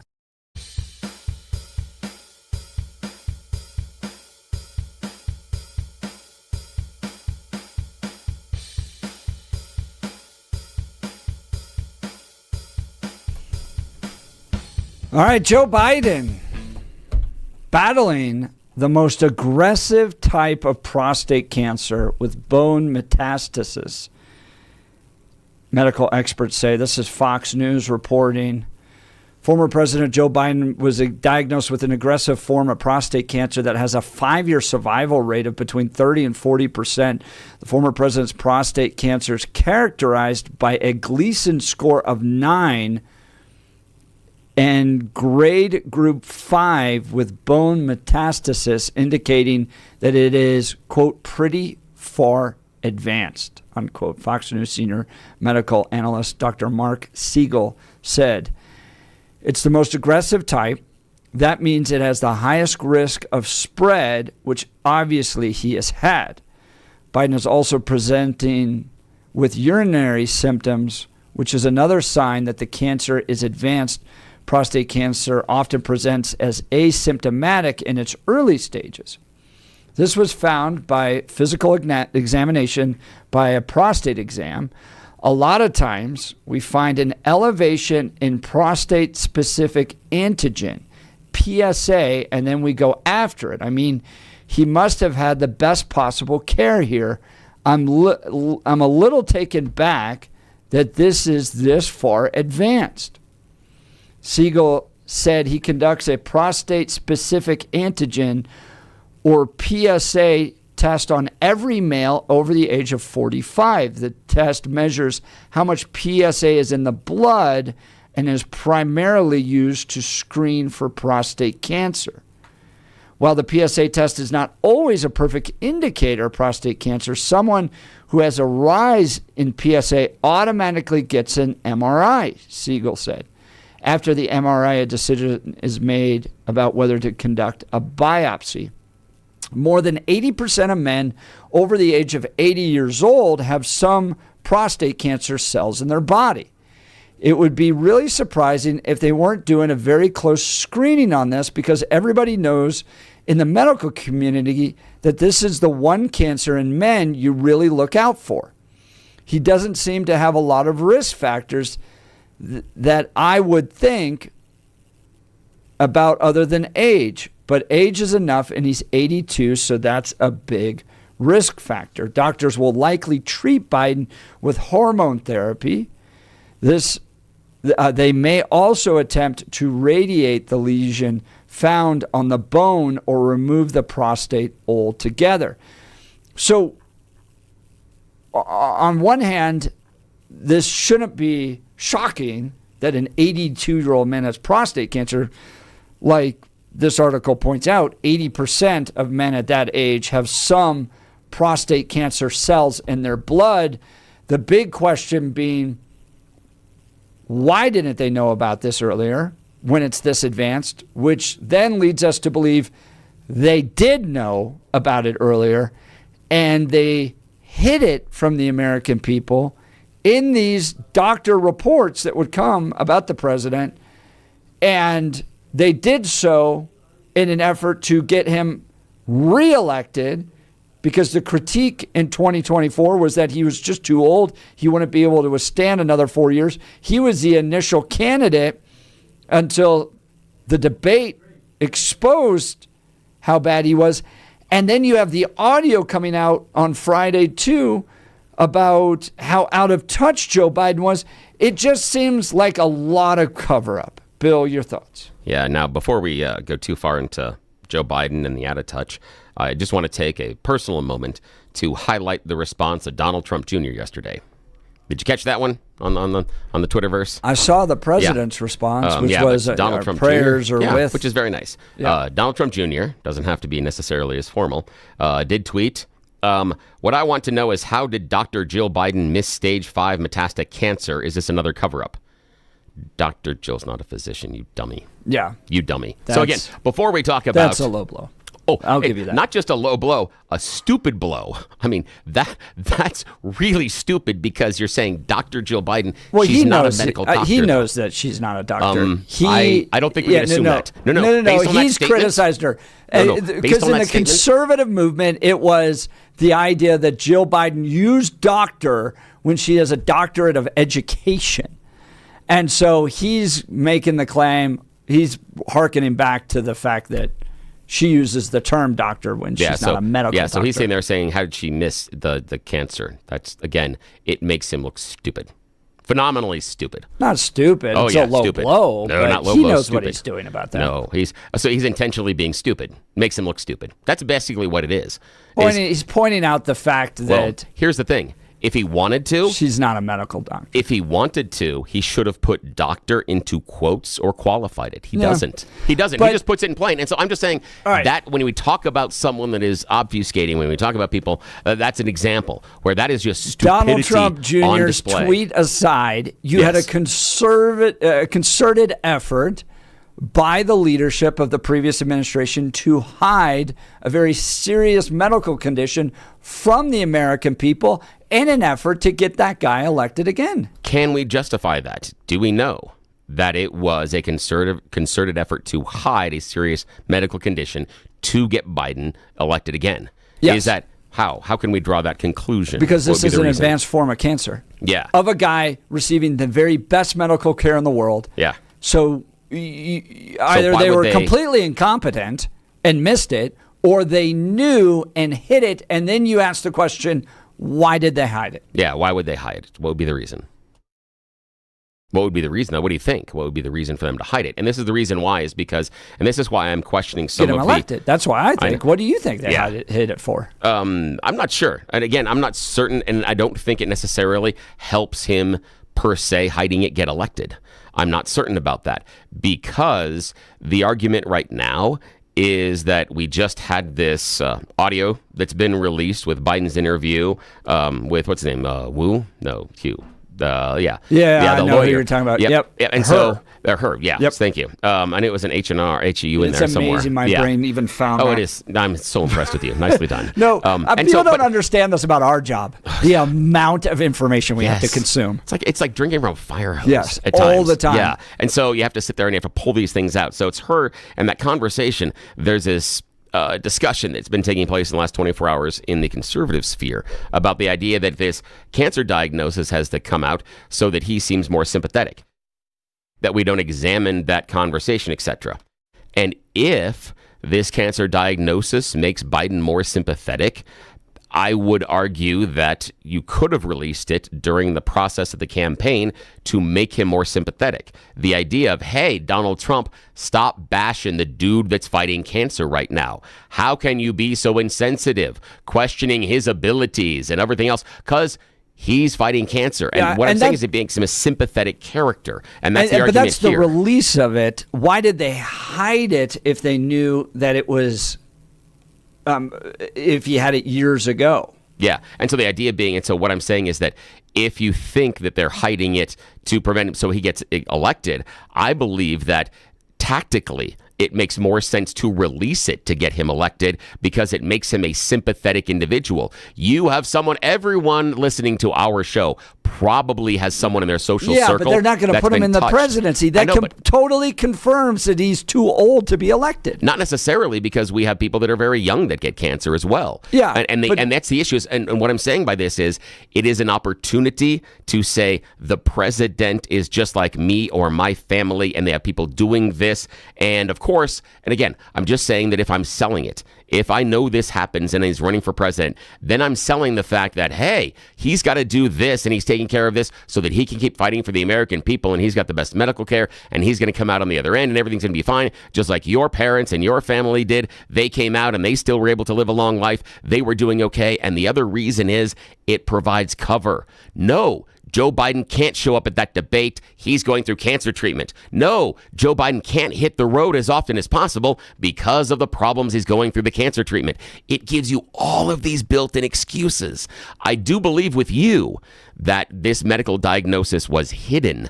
But what I look at is I'm not necessarily sure I ascribe some of the nefariousness behind it. I do believe they made a judgment based on it making him possibly look weak. But Trump was already doing that. And it wasn't as if putting him out there and having him do it changed that.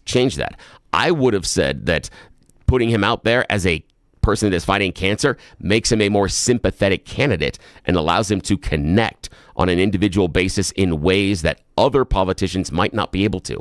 I could have seen it being leveraged as an advantage. But again, I could be wrong. And it'd only be like the 17th time I've been wrong this morning. So I'm not saying I'm right, but I'm saying that tactically, I think I can make a case that if you wanted to be the sympathetic cancer patient, you do it during the election because it makes him more sympathetic as a cancer patient. Because he was already going to lose. I think that would have just absolutely been the nail in the coffin. Well, the thing is, he was already going to lose. So the idea of if I'm trying to, I would make him sympathetic, and I would try to save the ship that way. But that's just me, and that's why they're probably not paying me to do political strategy. Jason in Denver. Jill's qualified to find Joe's missing semicolon and commas, but not that's cancer. Good. That is a good one. Andrew, I'm with Jeff for once. They knew about Biden's cancer and hid it, just like his mental ability. This is why the Dems are dead to me. But sadly, the Reds aren't really doing anything to make me like them much better. Fair point, Andrew.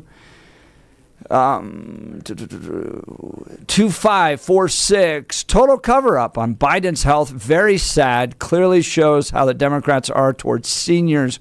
COVID exposed the Democrats as well. Ooh, join the conversation, 303-696-1971, or text us on the Dan Caplis Law text line at 720-819-5115. Look, for many of us, it's happening.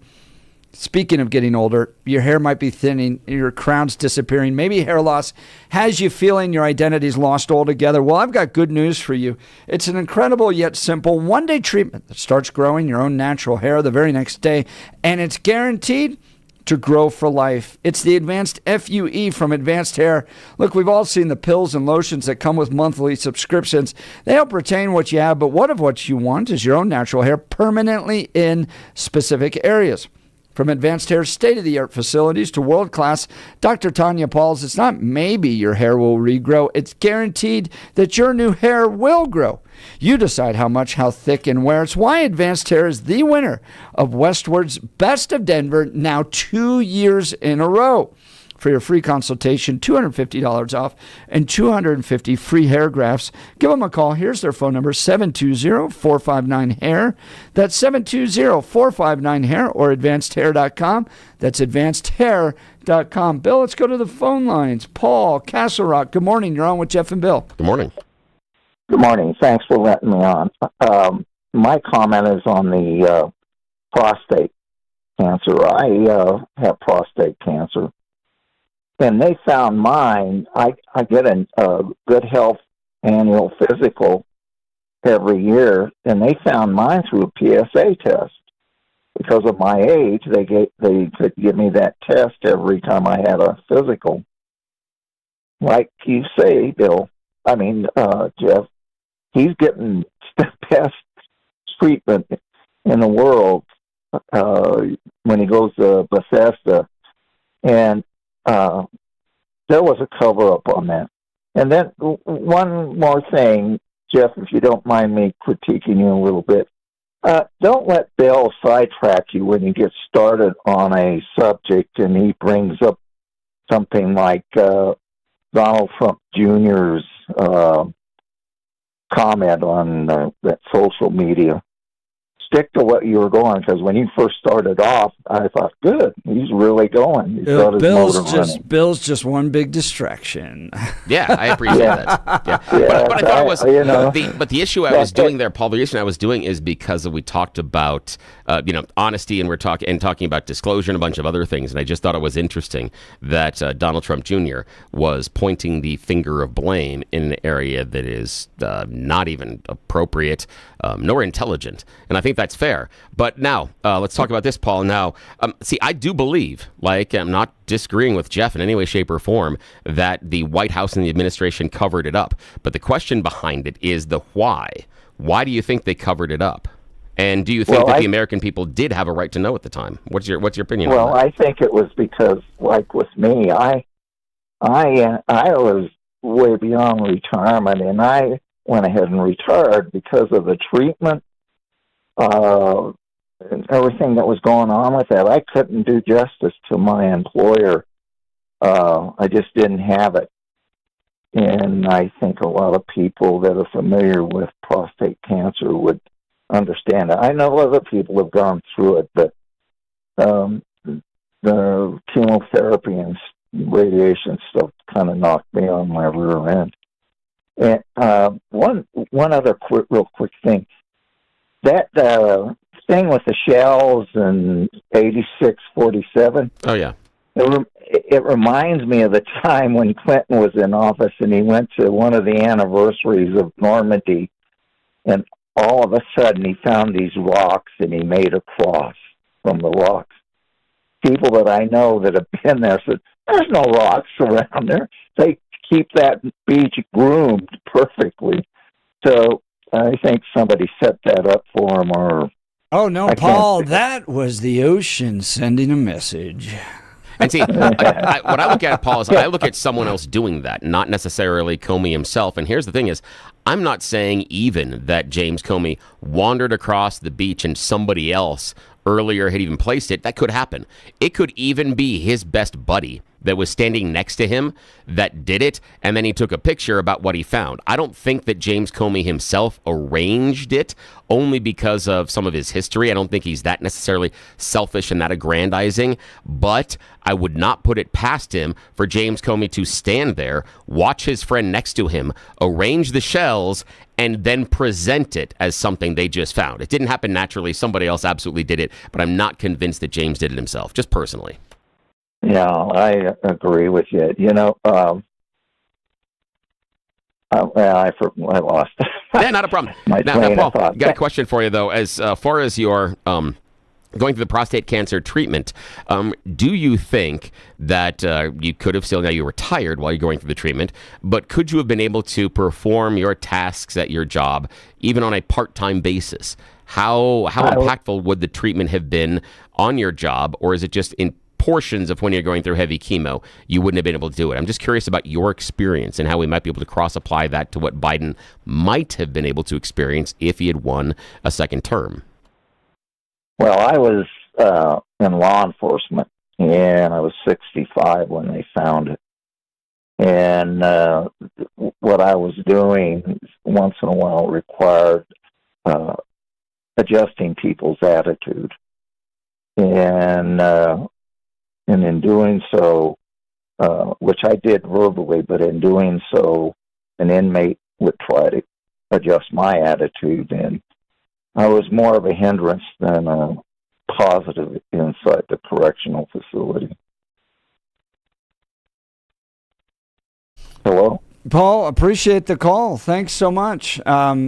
We're going to, Bill's getting some other calls here, and we're going to get to those as we wrap up the show here. I want to talk to you about our friends at the Colorado Farm Bureau. Whether you pulled out your skis or snowmobiles this last winter, it was a great year for winter fun, but the snow means even more to Colorado agriculture, and I want you to know that our state's farmers and ranchers are doing their part to protect our future water resources. The people of Colorado agriculture always have conservation, efficiency, and reuse top of mind when it comes to water use. As the metro area continues to grow, Colorado Farm Bureau leads talks with state policymakers about preserving water for all areas of the state as pressure on the water system grows. Look, it's going to take all of us to find a solution, and my friends at the Colorado Farm Bureau are leaders in water conservation and water policy. They understand how to balance water for crops and water for families, and they're doing more with less. You can do your part. I recommend you join and become a member today. Go to coloradofarmbureau.com to join with them. That's coloradofarmbureau.com. All right. We'll get to more phone calls and text. You're listening to The Jeff and Bill Show. This is Denver's Talk Leader, News Talk 710 KNUS.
Welcome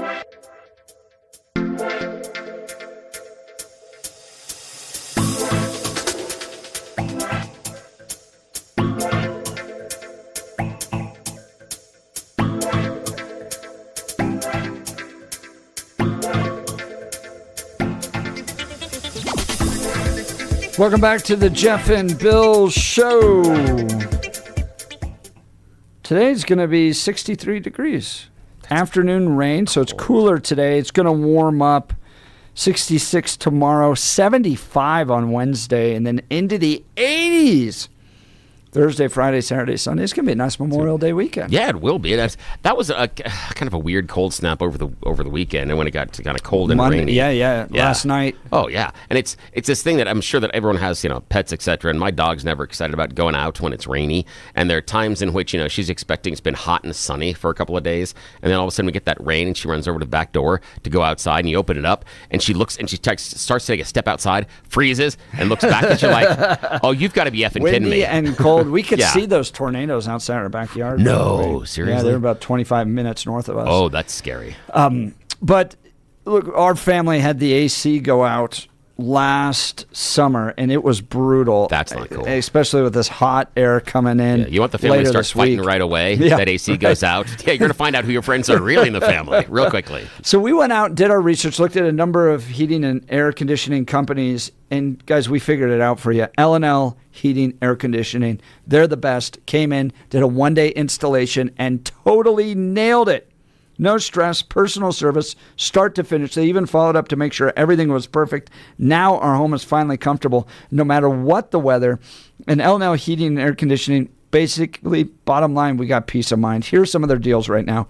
Free programmable thermostat or carbon monoxide detector with a new furnace or air conditioner installation. Best part of that, guys, I can change the temperature on my house with my phone. No emergency charges. $0 trip fee. Price match value guarantee on equipment, free estimates, licensed and insured, and a 5-year labor warranty. Everything works great. Our family couldn't be happier. So if you're looking for fast, honest, reliable service, I highly recommend L&L Heating and Air Conditioning. Here's their phone number, 720-851-1691, 720-851-1691, online at bestdenverhvac.com. bestdenverhvac.com. Now, here's the important thing glad here. We called them. And that Jeff has just told you that, when you're during the summertime and your kids are at home, you may be off at work and you're asking the kids to clean their rooms or getting stuff done. You're checking in with them like, no, Mom, Dad, haven't got to that yet. Jeff is telling you go to L&L Heating and Air Conditioning, you can turn the air conditioner off. Yep. And then you call the kids back and go, wow, when your room's clean, air conditioning comes back on. It so says my phone.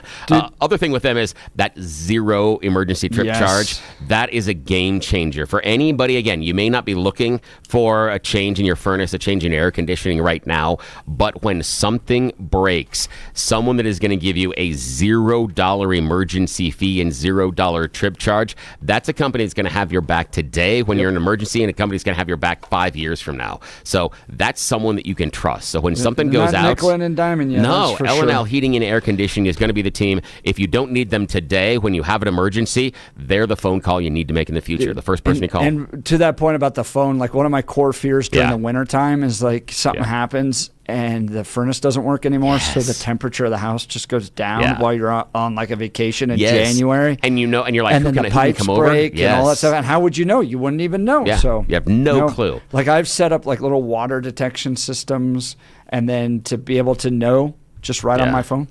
Oh, it's incredible. It's nice. Yeah, and again, remember, those kids this summer, not cleaning the rooms, turn the AC off. Until it comes on only once those rooms are cleaned, and you want to see pictures to verify it. Yes. So Biden's battling the most aggressive type of prostate cancer, and what's becoming apparent to just about everybody, even Bill and I on this one, is that they had to have known. Because when you do a blood test, there's an indicator that you have prostate cancer cells in your blood. 80% of men that reach that age of 75, 80 have these. And so if there's a certain level, they'll then send you to an MRI, do a biopsy, all that stuff. But none of this was being reported by the Biden administration. Then all of a sudden, 100 days out of office, he has the most aggressive type of prostate cancer. By the way, it's metastasized into the bone. Yeah. Which means it's been there long enough to spread. Now, again, it's an aggressive form of cancer that does want to spread, but the issue being it had the time to spread. And that's kind of the question is we know that, again, we all of us know that are listening to the Jeff and Bill show that Joe Biden and whoever is in the White House receives the top level of care. If it was myself, Jeff, somebody else, yourself, someone in your family, you could see how maybe over a couple of tests or a couple of years, a doctor could miss it because they're not doing these specific tests. They test the dude in the White House behind the Resolute desk for everything. It is a top to bottom, check the undercarriage type of exactly. So business. we asked you, what's happening? Yeah, people what's going are on going, here? This is pretty easy. Biden is selfish and wanted to be president again. There's some of that I think emotionally I can get that, where I think that it makes Biden more sympathetic if he releases it. I can see not releasing it being the utmost in the selfish decision, especially by Biden, because any individual doesn't see it that way, that, everyone around you has compassion and empathy if you're diagnosed with cancer, but for you, all of a sudden, it is a frailty and a weakness. And he's already frail and weak. Do you give up privacy? Because, look, we all have health issues. Yeah. I don't want everyone my health issues and everyone else's business and that type of thing. You don't need to know, and I don't need to know Bill's health issues. Yeah. But when you're the president of the United States, I guess you give up that right. And everybody gets to know everything about your health issues. Well, yes. Like, and how no, many though. STDs do you think JFK had?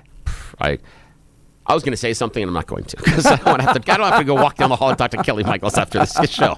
So no, we're gonna cut that one through the filter. That's how much and what, and the issue being with a cancer diagnosis. Should we know, per se? And the other reason, again, trying to play devil's advocate on the other side, that if you show a medical frailty of a sitting president, is that an advantage to our enemies? Is that something saying that now, if they did have the cancer, and again, I appreciate, longtime listener Steve off the air, I appreciate you, man. High five, because he called and he couldn't sit on the phone with us, but said the one thing we have to realize is this cancer diagnosis isn't a mental frailty diagnosis. So he said we can't conflate the two. So just because he's going to be, to the caller's point, he's going to have to go through chemo now, or this other. He's going to be spending time getting treatment on it. So the idea is it takes you out of the job. Doesn't necessarily mean that you can't do the job. It takes you out of the job. And so, but I think that is a fair question about, did Biden feel that it showed frailty, and if he said it during the campaign or even before, that it gives some advantages to either Xi in China or Putin in Russia. To that point, I can't say a lot. Yeah. But I know people that have worked in the White House where there has been random sicknesses that have worked their way even to the highest level, to the president and the first lady, that were never made the media. Oh, I'm sure. Yeah, I'm sure, because you don't want to present that weakness to to the enemies, and that's why I think it's a difficult situation. So what I'm wondering is, again, if I was game planning this and would think about Occam's razor, what the most likely outcome or most likely cause and outcome is, it would be that this was diagnosed a couple of years ago. They didn't think it was going to be quite as aggressive, may have undergone some treatment, and because of not wanting to appear weak to our enemies, didn't announce it, and then by the time they get into the campaign, but see, the thing for me because the chief argument that Trump was making is this guy's out to lunch. He's too old. You remember conservatives got beat up for claiming that he was too old. But out to lunch isn't prostate cancer. Out to lunch is mental, but it would confirm not physical. that he's not up to it for another 4 years. Here's the thing is, I disagree, because the issue was mental. I disagree on the idea that it's because of the cancer, and I think that the cancer, if it is through the campaign, makes him more sympathetic and allows him to not campaign as hard. It gives him an out card as far as, I can't be at that debate. And again, imagine this. Imagine if Joe Biden had this advanced form of cancer and was announced and was going through treatment, and he shows up and he does the same performance on the debate. The campaign has the excuse of chemo. cancer. He's so tired. But then he's got to go and he's got to get out. But again, it's an excuse for him. Yeah, so that's what I'm doing. 7061 texted in. I believe they covered it up to get Kamala in there after the election, but things went south when it was all too evident during the debate that Joe Biden was incompetent. Now, here's the thing is, I think there may be part of that that's true, because I was always of the opinion in the first administration of Biden, the first run, that he was going to step aside in the first 2 years because Kamala was the game plan, put her in office, give her 2 years, and then she can run for another 2. That would have been get smarter. 10 years. But going back to his selfishness, he wouldn't allow it. Yeah, that's a good point. 2546, 100% would have made Biden more approachable and sympathetic. Kamala would have won in a landslide. I don't know about this. Americans are good people, and sympathy plays a role in the elections. This election was about 2 people many people didn't like, and it came down to who could do a better job overall. Now, here's the thing. I think that you could have played the sympathy card if and only if Biden part of the way through the campaign goes, oh, it's getting too bad. I don't know if I'll make it, etc. And then Kamala steps in and goes, we need, and she picks up the Biden flag and said, we need to continue, and we need to make sure that this wanted to change. But again, I'm not. Again, we have to realize that Trump won less than 50% of the total votes that were cast. But he won the popular vote. Yeah, but again, less than 50% of the popular votes that were cast, and that's less. That's not a decent percentage. And so, how much of an emotional argument could change some of those votes in the right place? I'm not saying it was a foregone conclusion, but I'm saying I think the texter is right that if Kamala would have picked up the I've got to continue what Joe Biden started, she becomes a more sympathetic candidate than the person that where we usurps agree, him. though, is that they knew early on and that they covered it up. The reason why, though, continues to be debated. We agree on now, that one, sir. In Colorado, we have real problems with crime because of our attorney generals, weak DAs, with the exception of George Brockler, John Kellner. But everybody in the Denver metro area that's allowing the criminals out are a real problem. If you have a business, you need to protect it with alarm detection systems, the highest level of service and expertise. Think about the time you could be saving. You got one source for your camera, key card access, fire and intrusion systems. ADS offers expert alarm installations, 24/7 professional monitoring, dedicated teams for cameras, access control, and alarms, and over 300 security professionals working for you. Choosing ADS means your business stays protected and will be ready to open tomorrow. They combine both human monitoring with AI camera technology to prevent crime in real time. They're trusted by small and large businesses, including many Colorado schools. Their security experts will review your system for free. All you got to do, go to adsalarm.com to schedule your appointment today. adsalarm.com, alarm detection systems, the first choice of Front Range and Colorado businesses. adsalarm.com. We'll continue with your phone calls and texts. You're listening to The Jeff and Bill Show. This is Denver's Talk Leader, News Talk 710 KNUS.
Welcome back to the Jeff and Bill Show. Jason with a good text message here. My question is, if they knew of the cancer diagnosis, why not use that as a reason to drop out of the race? I was just would be a texting better Jason. strategy. I mean, super smart. Yeah, Jason, nice job. I'm sorry, but you got to at some point, Kamala Harris, deal with the fact that you got royally screwed by the Biden administration.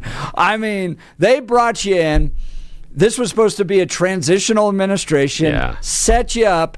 He decides to run again, delays, national embarrassment during that debate.